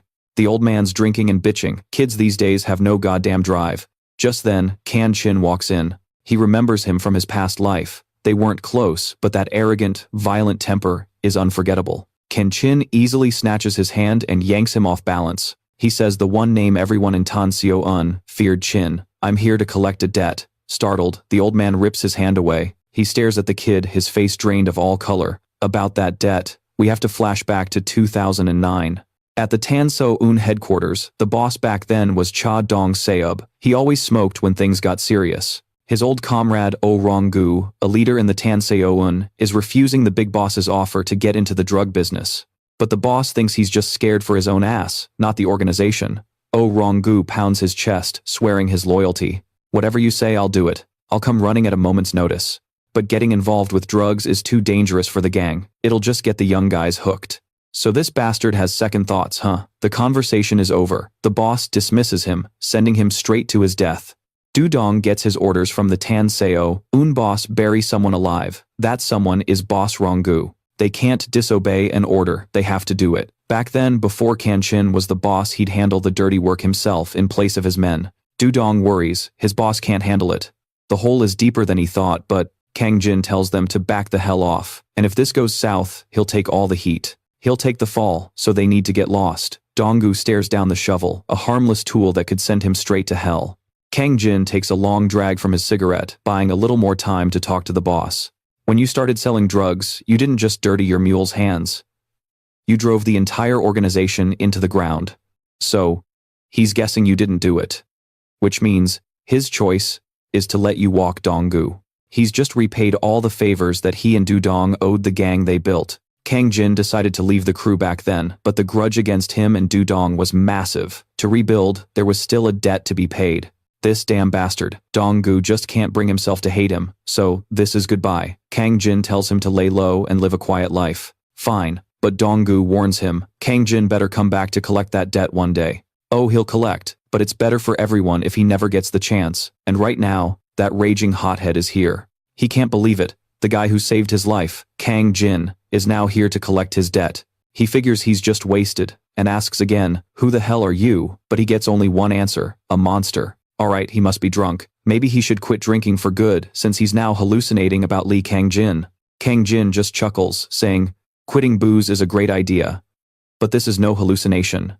Pissed Donggu slugs the kid in the shoulder. He doesn't know where this punk heard that from, but tells him to get lost while he's still being nice. God damn it, he can let everything else slide, but if he keeps spouting bullshit about Lee Kang Jin's death, he's a dead man. His eyes show he means it. Kang Jin knows it's hard to believe. It's awkward for him too. Donggu has to punch himself in the face. Who would have thought he'd get caught up in some shit with a high school punk like this? Just then Kang Jin asks, boss, you really gonna die without paying back that 100 million you owe me? What a scumbag move. He freezes. That line is way too familiar. Kang Jin laughs, revealing the kids secretly came to him, saying the boss invested in something and got into deep shit. He knows it's a lot to take in so they can catch up later. Donggu still can't believe this guy is really Kang Jin. But whether he believes it or not, Kang Jin wants a place to crash and some cash, instead of just standing there bug-eyed. Did he hear that right? Meanwhile, in an equally shitty situation. This is Minjun and his vice captain struggling with the kids' hospital bills. Minjun throws out an idea, what about our savings? But the red-haired kid already used it all to cover Minjun's medical bills. They're out of options. Minjun says to let the kids call their parents about the beatdown. But will they even do it? Just then, Red Hair remembers something. Should they go collect that protection money from last time? The others still don't know. The Cheonim leader got wrecked. And he never thought Gangbuk would end up in a mess like this. Suddenly, a delivery guy shows up startling Red Hair. They're both confused as hell, because nobody ordered food. Minjun doesn't care, he's starving and tells him to get the door. But before he can even touch it, it's yanked open from the outside. The visitors are not friendly, and they're packing some serious heat. This psycho, who else could it be but Hwang Dong-hyuk? The result, Red Hair is beaten to a pulp status unknown. Minjun is left to fight all these bastards on his own. Hwang Dong-hyuk is thrilled. The leader of Gangbuk is still standing, huh? Minjun screams back that he hasn't even touched Gangbuk. So what? Hold on a sec. Your boy Hwang Dong-hyuk doesn't quite see it that way. There are some loudmouth crews in Cheonbuk and Donggucheon, you know, so he's gonna take them all out at once while his goons clean up here. And now it's Gangbuk's turn. Minjun proposes a one-on-one duel in Gangbuk after both crews have fully assembled. But the fucking psycho Hwang Dong-hyuk just maniacally slashes Minjun's hand, severing the tendons. To Hwang Dong-hyuk, those drops of blood are beautiful. All Minjun can do is clutch his hands, seething with humiliation. Too bad for him having a defiant punk like Minjun in his territory. He'll cut off those deaf ears and become the top dog. Just the thought of it gets Hwang Dong-hyuk's blood pumping, making him absolutely feral. His gloating is terrifying. You never know when he's gonna snap. Or maybe, he'll actually agree to Minjun's condition to gather in Gangbuk. But instead of a duel, he has a much better idea. Amidst the chaos in the Seo district, Mingu finally wakes up. He has no idea how long he's been out, and he's incredibly thirsty. It's just a normal biological response. At that moment, someone brings him a bottle of water. Mingu recognizes the face, it's Kang Jin. At least he doesn't have amnesia. After chugging the water, he's just thankful to be alive. Suddenly, Kang Jin speaks. You're my best friend, right? A fact Mingu can't deny. This is a bad sign. Every time Mingu asks that Kang Jin knows he's about to lose it, he's speechless, just wants to say sorry to his best friend. But the truth is, if they stay close, Mingu is going to get hurt. Or worse. At that thought, Kang Jin's face turns savage. For the sake of wannabe gangsters like Mingu, he's decided to crush them with his own two hands. Mingu is dead set against this. Are you insane? How the hell are you gonna stop those bastards? But Kang Jin just gives him a cryptic smile and a seriously dangerous response. This is a huge problem. You know what they say, play with fire and you're gonna get burned. And he's sure Mingu already paid the hospital bills, so it's over. That's why Kang Jin needs Mingu to stay the hell out of this. He's not walking away to end things, but for the safety of everyone he loves. Mingu is shocked to see Kang Jin being so reckless. But there's not a shred of fear in him.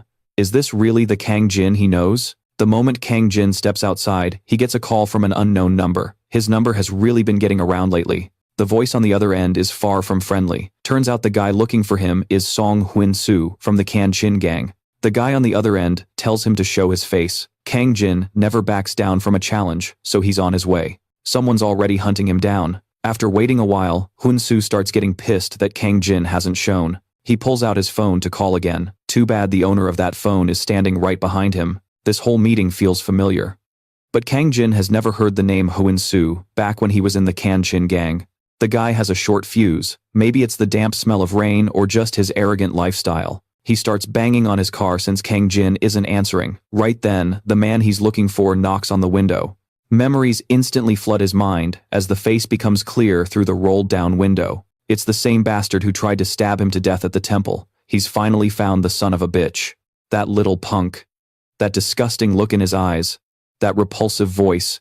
Even through the pouring rain, Kang Jin hears it loud and clear. Holy shit. Kang Jin is fucking thrilled to see the enemy who killed him in his past life. The kid he thought was harmless, cackling with a bloody weapon. He can't believe this little shit just showed up in front of him. When it rains, it pours. Kang Jin gasps completely in shock. Seeing his intense reaction, Hyun-soo quickly gets out of the car. He wants to see what's wrong. The bastard thinks Kang Jin is just scared of a big shot like him, so he gets all cocky. But Kang Jin's murderous glare makes him reconsider. Hyun-soo actually plans to make Kang Jin a part of the great Kanshin gang. But he better watch that look in his eyes. If they'd met on the street, he would have decked him already. Ignoring the threat, Kang Jin asks him directly, "When did you join the Kanshin gang?" Hyun-soo, thinking the kid's just curious, proudly puffs out his chest. He gets all mysterious, proudly mentioning that he joined on a rainy day. Just like this one. But he won't say any more, because knowing too much can get you killed. The disgusting contact makes Kang Jin want to snap his fucking neck. But he holds back and lets the guy in the car. Nailing this bastard right now won't change a thing. They both get in and start talking about Kang Jin replacing Mingu as a candidate in the preliminaries. It's a 3-month battle to decide who runs the district. Kang Jin stays completely silent. Hyun-soo speaks up again. "Unify District 4 and you'll become a member of the Kanshin gang."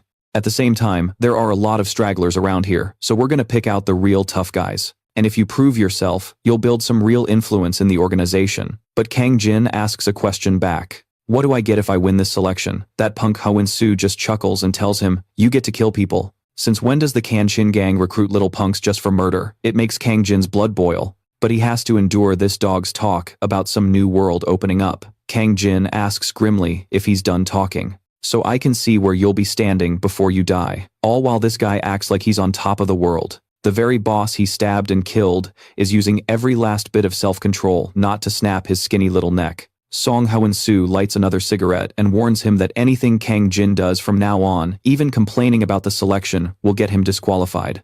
In response to the arrogant bastard, just as he wished, Kang Jin says nothing. He just opens the door and gets out of the car. Hyun-soo can't believe he's been monologuing like a madman this whole time. "Are you kidding me? Look at that attitude.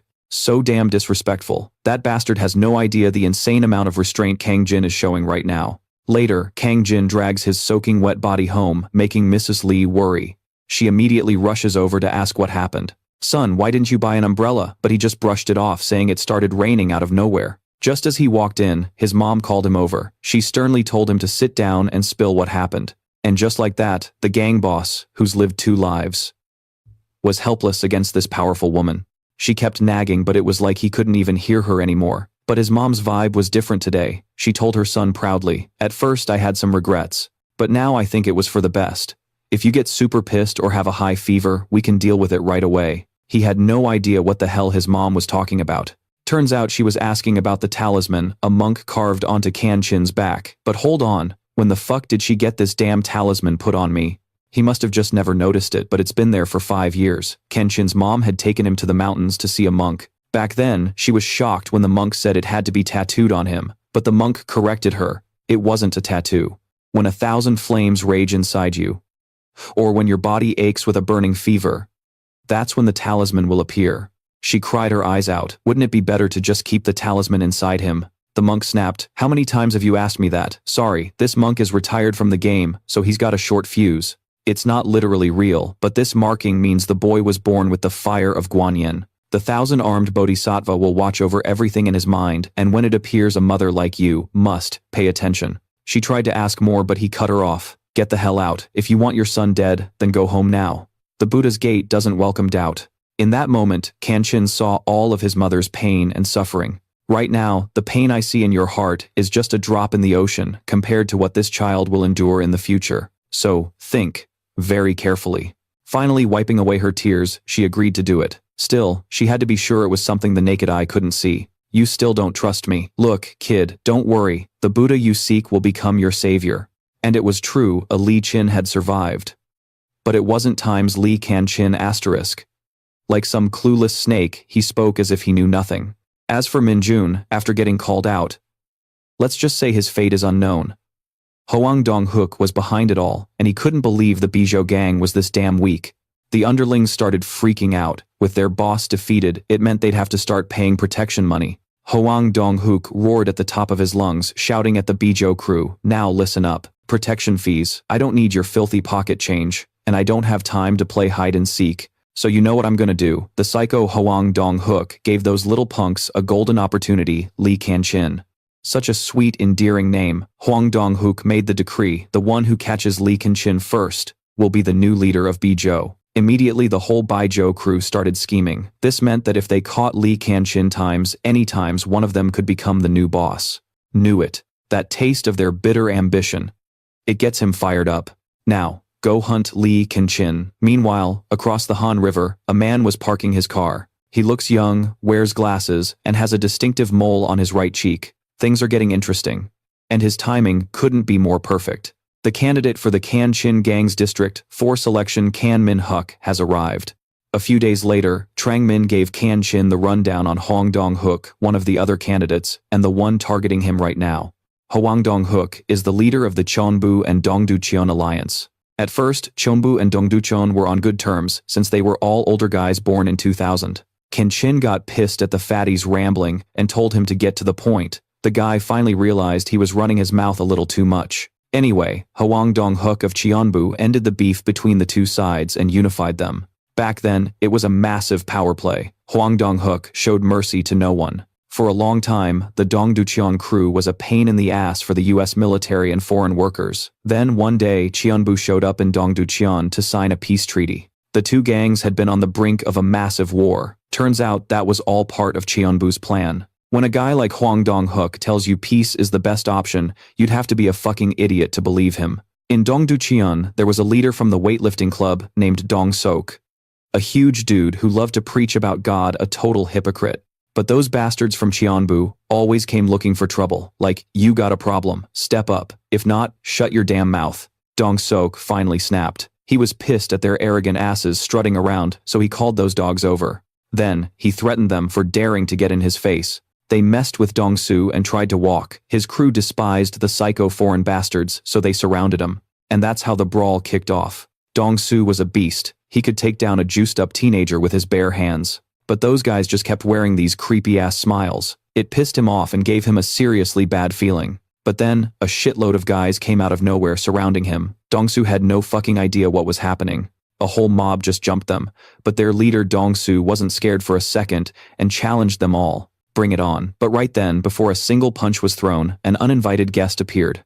It was Hoang Dong-hyuk. No one saw him coming, but he was already holding a knife, challenging the crew. He tapped his foot, giving them a friendly challenge, asking if they wanted to play with his little carving knife. Dong Su was even more confused why he was here. Holding the knife, Hoang Dong-hyuk, friendly, invited Dong Su to step closer. He just wanted to play a little, but Dong Su was too injured to move, so Hoang Dong-hyuk had to come to him. So what the hell was going on here? Dong Su had no clue, but he figured these foreign workers had to be on drugs. Suddenly, Dong Su's eyes widened in shock. The psycho closest to him had just sliced him across the back. A blood-curdling scream tore through the night.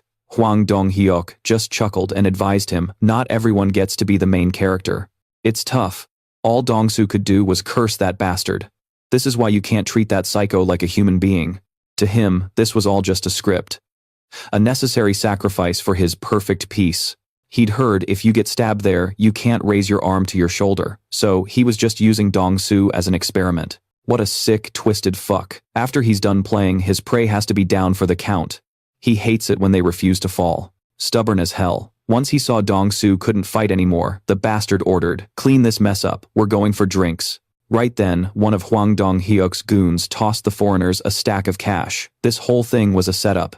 It was a way to grab more power and create a cover story for the brawls his crew gets into. Siding with the foreign workers made him a big shot among the students, but Kang Jin noticed the crucial clue. A weapon was overlooked. Taemin remembered it, the carving knife. Seems Hwang Dong-hyuk isn't just some run-of-the-mill psycho. Taemin started mimicking the bastard's bullshit excuse to the judge, claiming he carried the knife to carve out his dream. He wanted to be a carpenter like his dad, so he carried it daily. It wasn't a weapon. And the judge actually fell for that bullshit. Kang Jin finally understood why Taemin remembered every fucking detail. The guy even started crying. What an actor. Putting Taemin's clowning aside, Kang Jin was certain some legal expert had coached the kid. So now Kang Jin needed to know. After getting out, what kind of guy was this Hwang Dong-hyuk? One of the contenders. Right then, the rooftop door flew open. Min-gyu stormed in, screaming Kang Jin's name. He pointed at Taemin and yelled, "Hanging out with this piece of shit is your plan to stop them." Taemin tried to jump Min-gyu but got yanked back. Kang Jin, without even getting up, just grabbed his pants and tossed him aside. Poor guy. Kang Jin ignored him and told Min-gyu to chill out, since he wasn't fully healed yet. Min-gyu snapped, grabbing Kang Jin's collar. "Have you forgotten what those bastards did to us?" And whether it was a cheat code or a real awakening, at least Kang Jin had finally shown some balls. So don't sink to the level of that garbage. The same garbage Min-gyu felt he could never escape. No matter how angry or ashamed he felt, Kang Jin was doing this to protect Min-gyu and the others. He was sure Min-gyu knew who he was up against, and like it or not, no one knew those scumbags better than Taemin. As he said that, Kang Jin jabbed Taemin hard in the knee. Son of a bitch, Taemin had to start acting his part. He reassured Min-gyu that Kang Jin could crush them, so he was explaining all the different crews in the area. See, how was that? Pretty good, right? Getting carried away. Taemin kept the act going, telling Min-gyu to leave since he was useless. But Min-gyu wasn't having it. Who the hell was this punk Taemin to decide if he was useful or not? That's when Kang Jin cut in. He asked Min-gyu, "Think about it. How can you really help me? So if you can't do anything, just go study. Don't worry about any of this. This is my fight." They were from two different worlds now. It was best to leave it at that. That night, Kang Jin got back to training his fists. He stayed at his drunk uncle's place to keep his mom from worrying. As for the uncle, his face flushed with booze. Who knows what's in store for him? Kang Jin's final punch was devastatingly sharp. And watching it, the uncle seemed to realize, this kid was on another level. So much for my luck. Spotting the old man, Kang Jin immediately greeted him as Big Boss, but he wasn't having it. "I'm too old for that big boss crap." Then he told the brat to go home, but Kang Jin just chuckled and said it was the weekend, which meant he was crashing here. The old man didn't care. "Do whatever the hell you want. Too damn old to be dealing with this kind of luck." The second he stepped out, some unfriendly faces showed up. They surrounded Kang Jin's place while he was inside just busting out some push-ups. For a second, he got lost in thought, wondering if getting dragged into this mess was a smart move. He should just be looking for Dudong. Plus, that old man had warned him not to act like he was the real Kang Jin, meaning not everyone, including Dodong, would believe he's the infamous boss. Just then, he heard footsteps outside. He threw open the window, startling the guys waiting to ambush him. Kang Jin calmly turned back inside, just getting a little air. The crew outside crept to the door and started a countdown. They'd all rush in on 3. The second they finished, they stormed in like a pack of animals. Solid plan, but the execution was weird. They had no idea what the fuck Kang Jin was doing on the windowsill. The leader ordered, "Get that bastard," but Kang Jin was one step ahead, leaping straight out the window. "I was 3 steps ahead of you idiots." He ordered the entire crew to step outside. Kang Jin wasn't running. He was ready to take on every single one of them. These punk-ass kids only know how to talk big about killing people. Then they send their goons charging in like headless chickens. No matter how you slice it, it just looks like a schoolyard brawl. For a true boss like Kang Jin, this is child's play. Every punch lands precisely on a vital weak spot. A few guys tried to sucker punch him from behind, but Kang Jin was in complete control. One kick was all it took to send their teeth flying. The leader yelled for his men to surround him instead of attacking from one side. Fine by him, Kang Jin was happy to serve up knuckle sandwiches. He was done playing around. Time to end this fast. This was just a bunch of kids. Back in the day, he wouldn't have even bothered with them. But now he's a kid too. So he's not afraid of a single goddamn one of them. If you're gonna pick a fight, pick one you can actually win.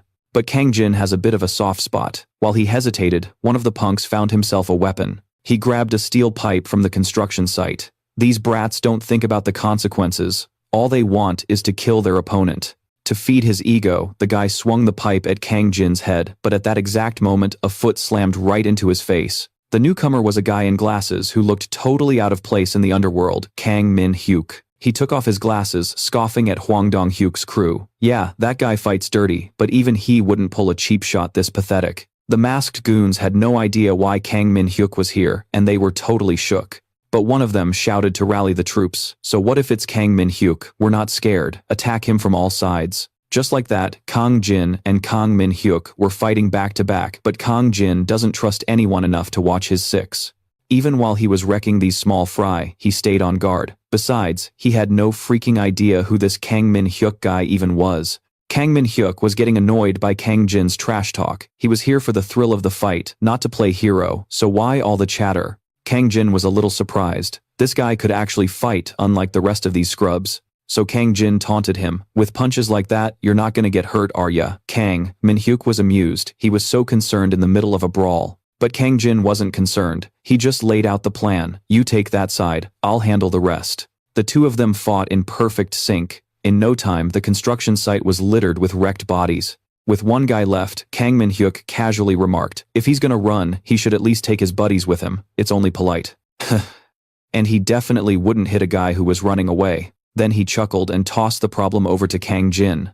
Are you gonna fight or not? But he didn't answer. The last man standing helped his buddy up to make a run for it. The others dragged their busted bodies out of there. Now it was time for a little chat between the two candidates for the Kang Jin crew. Kang Jin didn't get why Kang Min-hyuk helped him. Turns out his reason was just as twisted as Hwang Dong-hyuk's. He simply didn't want anyone else touching his prey. Oh, and he was also stressed from studying. This was giving Kang Jin a massive headache. What's with all these punks being so obsessed with prey, and what the hell does studying have to do with anything? Kang Min-hyuk put his glasses back on, explaining he's a model student and has to study. Kang Jin couldn't believe this guy was real. So he told him to get to the point. Kang Min-hyuk just let out a bizarre laugh. He bragged that he just solved his problems with violence. And it was especially fun when it meant facing off against a brawler like Kang Jin. Kang Jin had no clue what this psycho was talking about. But then the guy started interrogating him. Did you send Min Jun to mess with my prey? Another lunatic. If you're looking for the guy, go find him yourself. You'd think it'd be Hwang Dong-hyuk or someone. But to Kang Min-hyuk, there's a pecking order for his prey, and he chose Kang Jin first. He demanded a fight. If Kang Jin won, he'd back off. But if he won, Kang Jin had to stop acting like a thug. What the hell kind of demand is that? Just cause he's a top student, Kang Min-hyuk asked again. So you in? Just then, a tough-looking old dude barged in yelling at them. Keep it down, you think this is your damn playground? A few of his guys were still there. Kang Jin sighed, telling the old man, I didn't call these guys here. But instead of chewing out Kang Jin, he turned and absolutely laid into Kang Min-hyuk. Then he shooed him off like a stray dog. Kang Min-hyuk just smiled, gave a full 90-degree bow, and sincerely apologized. Then he shot Kang Jin a look. See you around. Then he left like nothing happened. Usually guys like Kang Min-hyuk are the truly terrifying ones, even more so than Hwang Dong-hyuk. As for the guys who failed to jump Kang Jin, they returned to base, but a grim fate awaited them. Because they had to face the wrath of Hwang Dong-hyuk. The psycho brought out a box of nuts and bolts, and told the crew to sit perfectly still. Then he started whipping them, one by one. The pain was so bad, they were grinding their teeth. This was no joke. And if anyone dared to make a sound, he'd get the whole damn box. Hwang Dong-hyuk's twisted sadism was suffocating. Even after he was done, he wasn't satisfied. He ordered the guy he just beat not to move or even tremble. It's pissing me off just looking at you. Hwang Dong-hyuk then turned to the Bukchon crew that used to be under Minwoo. They all jumped. This guy's craziness was on a whole other level. So they just screamed their heads off. Nobody dared to ignore him. They couldn't even find time to take a piss. Hwang Dong-hyuk then gave another order. Starting tomorrow you find out where Kang Jin is and report to me. PC, Bangpool Hall, or even at home you call me. The second Kang Jin is alone somewhere quiet. And trust me, I'll be watching you, so you better do it right. With that he kicked the guy square in the face as a warning. Then he reconsidered, saying he wouldn't hit them anymore because it was petty. So, he was letting them off the hook. Early the next morning, Kang Jin wasn't getting any peace stuck on the rooftop with Jiang Min and Min Gu. Jiang Min could barely breathe. Through his binoculars, he could see a special welcoming committee waiting for them. Jiang Min was in tears. I'm so screwed. They had told him to lure Kang Jin to a PC bang or karaoke room, then call them. If I don't, they'll kill me. Min Gu shot back. Don't they know that even a fat ass like you got wrecked by Kang Jin? The big guy was furious. I mean, Min Gu was just speaking facts while his friend was freaking out. No need to get so mad, Jiang Min.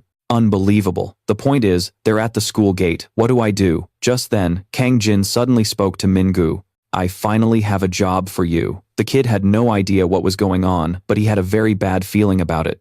The guys outside urged each other to keep a sharp lookout. If they lost him, there'd be hell to pay. Just then, one of them spotted Jiang Min. That fat bastard is ignoring our texts and just chilling up there. But then the lookout noticed something wasn't right. What the hell is a cop car doing parked right here? Even Min Gu himself had no idea what he was doing anymore. But there he was, waving the cops over because he was the one who called them. It was crazy. Min Gu and Jiang Min were snitching to the police. Their story was that Jiang Min had been beaten and robbed, and that he couldn't go anywhere because he was getting non-stop threatening messages. Jiang Min was bawling his eyes out. After being a gangster for so long, playing the victim felt awkward as hell. But Min Gu's goal was to have a legit reason to call the cops and point out the crew waiting at the school gate. The whole gang shared the same confused look. Jiang Min had no clue what the hell was happening. And why was that kid pointing right at them? The cops swarmed over, catching the whole crew completely off guard. They immediately scattered, cursing Jiang Min as they ran. That son of a bitch, he played us. While Min Gu was feeling pretty smug, Jiang Min felt like he should probably go buy a coffin. Meanwhile, Kang Jin was getting ready. Jiang Min had sent him photos of Dongchun's core members. The fat guy in the middle was Baek Sang-chun, the number 2. The one with the tattoo on the back of his hand was the number 3 Baek Sang-ho. He even sent a pic of Hoangdong Hut. You gotta admit, the fat kid knows his stuff. Now Kang Jin was going to hunt them down one by one. A few hours later, he was in Cheonbu, a nightlife district, crawling with all sorts of people. Jiang Min had once warned him about Hoangdong Hut. That guy's different. He's really dangerous. No matter how much they brag, not many guys our age actually use weapons. But Hoangdong Hut is an exception. He could actually kill someone. And the truth, though pathetic, was that Jiang Min had never even touched a real weapon. That time he attacked Kang Jin with a box cutter didn't count as a real weapon. And even then he was scared shitless. But Hoangdong Hut used a real knife. Kang Jin was sick of these damn kids. To these punks, power was a combination of two things: fear and envy. But Boss Kang Jin was the most decisive person with a weapon these guys had ever seen. No one else could use. And these punks were drawn to this weapon, which led to his reign back in the day. Jiang Min also gave a heads up on another habit. Hoang Dong-hyuk has his crew wear down his opponent first, then he moves in for the kill with a weapon. What the hell? Kang Chan was shocked to see that bastard using his own gang member as a punching bag. They're just a bunch of wannabes trying to look tough, so Kang Chan decided to take out his backup first. And now, just as Hoang Dong-hyuk wanted, he showed up at the karaoke bar alone. Kang Chan was going to end this right here. The guys from Jiang Min's photo were all in here partying with girls. The number 2 Baek Sang-cheol was getting busy with a girl looking like a savage with his dorky middle part haircut, while 2 guys next to him cheered him on. To spare your eyes, we'll skip this disgusting scene. Just as things were getting heated, Baek Sang-cheol sensed something was off. Kang Chan barged in, pissing the guy off. He asked the fatso if he was Baek Sang-cheol. What if I am? The dude was pissed. He got interrupted. Well, that confirms it. Without a second thought, Kang Chan grabbed an ashtray and slammed it into the guy's head. Baek Sang-cheol's face darkened with killing intent. Looks like they're getting some special room service tonight. He told the girls to step outside for a minute. Let Big Bro handle this room service, then you can come back and play. Kang Chan scoffs at these kids for trying to act all tough. Did they learn how to be gangsters online? This is hilarious. Baek Sang-cheol gets pissed, but he's completely outmatched. Kang Chan charges in, slamming a fist into his nose. Baek Sang-cheol swings back. Kang Chan grabs his arm, but the guy uses his sheer bulk to slam him onto a table. But Kang Chan plays dirty, jamming his fingers into his eye. A cheap move, but effective. Baek Sang-cheol screams, clutching his throbbing eye. Seizing the opening, Kang Chan smashes a punch into his jaw. It's a bloody mess. But Kang Chan isn't done yet. Down after just one hit. What a total wannabe. The fat-ass's crony sees his boss go down and attacks from behind. Kang Chan doesn't even look back, just smashes a glass over his head. The last 2 guys are too scared to even move. Your gangster lesson ends here. You're just kids, so shut up and go home to your parents. Kang Chan's murderous glare absolutely terrifies them. This wasn't a look you could just practice from watching videos online. Then Kang Chan tosses something at the guy to get his attention. He orders him to message the Dongwon group chat that Baek-sang Cheol was just defeated by Lee Kang Chan. Next, he grabs an expensive-looking flip phone from the punk who's still conscious. The order was for Baek-sang Cheol to call Hwang Dong-hyuk and relay a message, "If you're late, I'll take out every last one of your men." A few minutes later, he drags another dude out into the street. This guy is their number 3 Park Sang-chol. Kang Chan slowly closes in and asks him, "Didn't you read the group chat message? You really should check your messages. Otherwise, this is what happens. I already gave you a warning." Park Sang-chol is taken out with a single kick, unable to even fight back. Just then, the guy's phone starts to vibrate. The caller is saved as boss. Kang Chan answers the phone and asks directly, "Is this Hwang Dong-hyuk?" And sure enough, it's that psycho on the other line. He laughs, thrilled that Kang Chan is the one who answered. Kang Chan talks as he walks, saying, "It's a shame he called so late. He's already taken care of all his men. And now it's time for the dog hiding in the shadows to show its face. Hwang Dong-hyuk." He gives a savage laugh, his eyes rolling back. He's completely thrilled. Naturally, he agrees to give Kang Chan an address. Just then, Kang Chan brings up the rumor about Hwang Dong-hyuk being a cunning fox who loves to set traps, which startles him. Kang Chan's no fool. He demands that he will send the address, and Hwang Dong-hyuk will have to drag himself over to find him. This is the first time anyone has ever dared to give Hwang Dong-hyuk orders, and he's grinding his teeth in rage. He grabs a bat and taps it on the table, trying to let off steam. He finally loses it and starts destroying everything in sight, screaming curses about Kang Chan the entire time. Just as expected, these young punks are a long way from ever becoming real gang bosses. Hwang Dong-hyuk is practically foaming at the mouth, swearing he'll kill Lee Kang Chan. The location Kang Chan is waiting at is a deserted soccer field. Hwang Dong-hyuk arrives with a massive crew, just as Kang Chan predicted. Someone like him could never stand being disrespected in front of his entire gang. Facing off against this intimidating force, Kang Chan is the one to speak first. Hwang Dong-hyuk's usual playful, taunting demeanor is gone. Instead, his face clearly says, "I am going to kill you." The threat sounds pathetic. He's heard that the fox Hwang Dong-hyuk isn't the type to go all in himself, so he wonders who will be the one to actually kill Kang Chan. Having been exposed in front of his men, Hwang Dong-hyuk furiously yells, "What the hell are you talking about?" Just then, Kang Chan points to Baek-sang Cheol and Park Sang-cheol, taunting them. "Those arms and legs of yours are just for show, aren't they? Or did I already break them? Maybe you're just showing them off since you're useless at everything else." Hold on, what the hell is this? Every single one of Kang Jin's words was a huge insult. He even dared them, "Show me what you're really made of." Hwang Dong-hyuk froze in rage, then ordered his waiting men. This gang would join Kang Jin's crew later, but right now, Hwang Dong-hyuk swore he'd kill that son of a bitch, even if it meant prison. He was dead serious. A one-on-one showdown began. The whole crew was hyped as Hwang Dong-hyuk got ready to throw down. What a world of young punks. They even whipped out their phones to record their boss, putting Kang Jin in his place.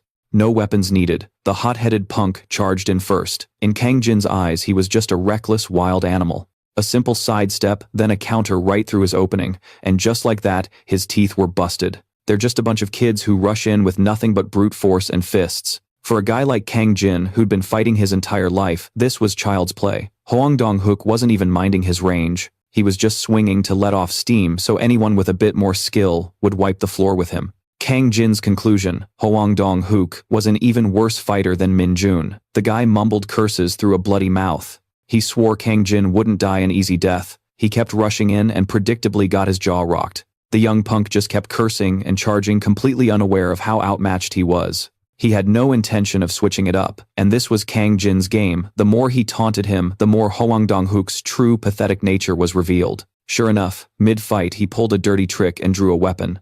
A sharp blade sliced across Kang Jin's chin. Hwang Dong-hyuk was instantly thrilled. Kang Jin scoffed. "You're proud of that cheap shot. It barely even bled."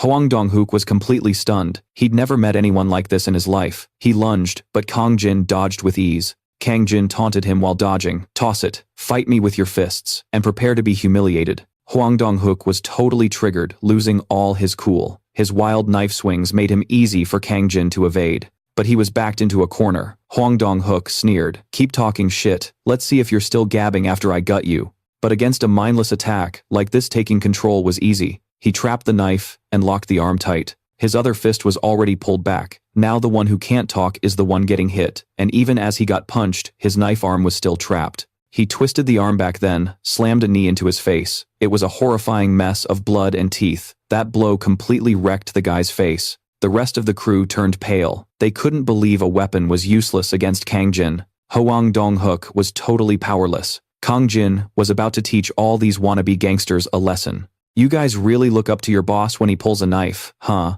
Hoang Dong-hook didn't get what he was saying. He was saying that kids like them, spoiled rotten by their parents, were just playing at being gangsters with weapons. Meanwhile, he had stared death in the face, unlike them. You guys must feel so tough after getting beat half to death a few times, challenging kids your own age and bullying students. But Kang Jin had a message for them. You're all going to learn soon enough that a knife is just a tool to show how fucking weak you are. Hoang Dong-hook's wrist was completely shattered, the price he paid for his pathetic weakness. This is probably the first time in your life you felt truly paralyzed, huh? With your big shot connections and your toys. Now listen up, Kang Jin declared. Hoang Dong-hook has officially been defeated by me, Lee Kang Jin.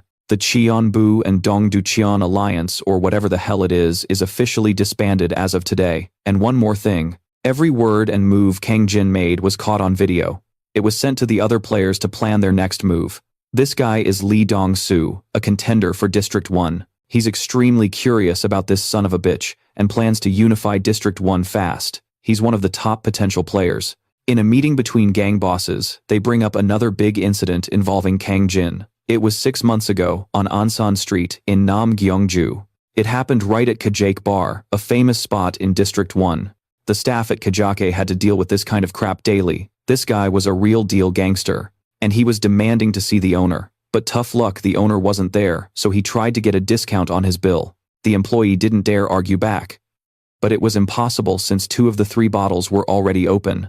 The gangster immediately started making threats. The employee froze, not daring to say a word. Right at that moment, someone else arrived. This newcomer was pissed about these freeloading scumbags. The employee immediately tried to stop him. Just call the cops. They're not just some local punks, don't be rash. But the newcomer was livid, cursing out the shameless gangsters to their faces. The gangster was caught off guard by the insult. So you, the owner, this guy was radiating killing intent, his muscles bulging. This guy is not to be fucked with. He grabs a piece of their broken glass and stabs himself until he's bleeding. They're completely clueless. He flips the table, screaming they stabbed him, so now they're fucking dead. Seconds later, the entire crew of arrogant gangsters is out cold. This is one of District 1's candidates, Na Trung-shu. The news that Na Trung-shu wrecked 3 soldiers so bad they were hospitalized has the District 1 supervisor laughing his ass off. Huing-shu, sitting beside him, mutters a curse. His carefully laid plans had gone to shit again. His guy in Cheonbu got wrecked by some pathetic loser. The District 1 supervisor overhears this and gets pissed when he hears it might have been Kan Chin. But the District 2 supervisor reminds him of the rules. There's a revival match for the eliminated losers. Just then, Huing Shu jumps up. A losers revival match. If that's the case, this solves everything. On the recruitment roster, Kan Min-hoot's name stands out. Trang Min warns that this is the real problem child. Kan Chin scoffs. Kan Min Run and Hoang Dong-hoot are both morons. Might as well just call them the Idiot Squad. Trang Min teases, you're underestimating him. Get to the point or you're gonna get smacked, fatty. And as usual, Trang Min gets rocked without making a peep. He clutches his head and talks about Kan Min-hoot. That dude's a top student who joined a gangster recruitment. So he wasn't kidding about being stressed from studying. He even brags about being a genius. It really takes all kinds of freaks. Kan Min-hoot's face and attitude are every bit as shady as he is. Best of all, he settles things with his fists like a wild animal, especially against brawlers like Kan Chin. His goal, Kan Chin figures, is to become a gangster with a brain. Trang Min adds that Kan Min-hoot is a classic Korean fighter, a #1 box kwan. To explain boxing plus weightlifting, they just call that a boxer. And what about Muay Thai combined with Jiu-jitsu? That's Jujutsu. So what about Kan Min-hoot's box kwan Mingu guesses boxing and taekwondo? Bingo. A combination so powerful, it crushes every opponent. From elementary to middle school, Kan Min-hoot won a ton of national competitions. The guy even had stellar grades, but he had to quit taekwondo because his parents wanted him to. So when he got to middle school, he started learning boxing. On one condition, he never dropped below the top 5 rank in school. After that, he won a shitload of tournaments. On the surface, he's a perfect student. But in the shadows, he uses that strength to destroy everyone. However, after beating down troublemakers near his school, he earned a bad rep. Since then, Kan Min-hoot hasn't had a moment of peace with thugs constantly showing up for revenge. What they don't know is that when he takes off those glasses, he's a student who's absolutely addicted to violence. His nickname is War Soul, or the full title for this brawling model student, War Soul's Celestial Fist. A few days later, Kan Min-hoot gets out of cram school looking nothing like his glasses-off persona. He looks harmless, but he's anything but, and now is the perfect time for the deal between him and Kan-shin to go down. Kan Min-hoot takes off his glasses, instantly turning into a savage when he hears Kan-shin already beat Hwang Dong-hoot. And now, Kan-shin, you're fucking next.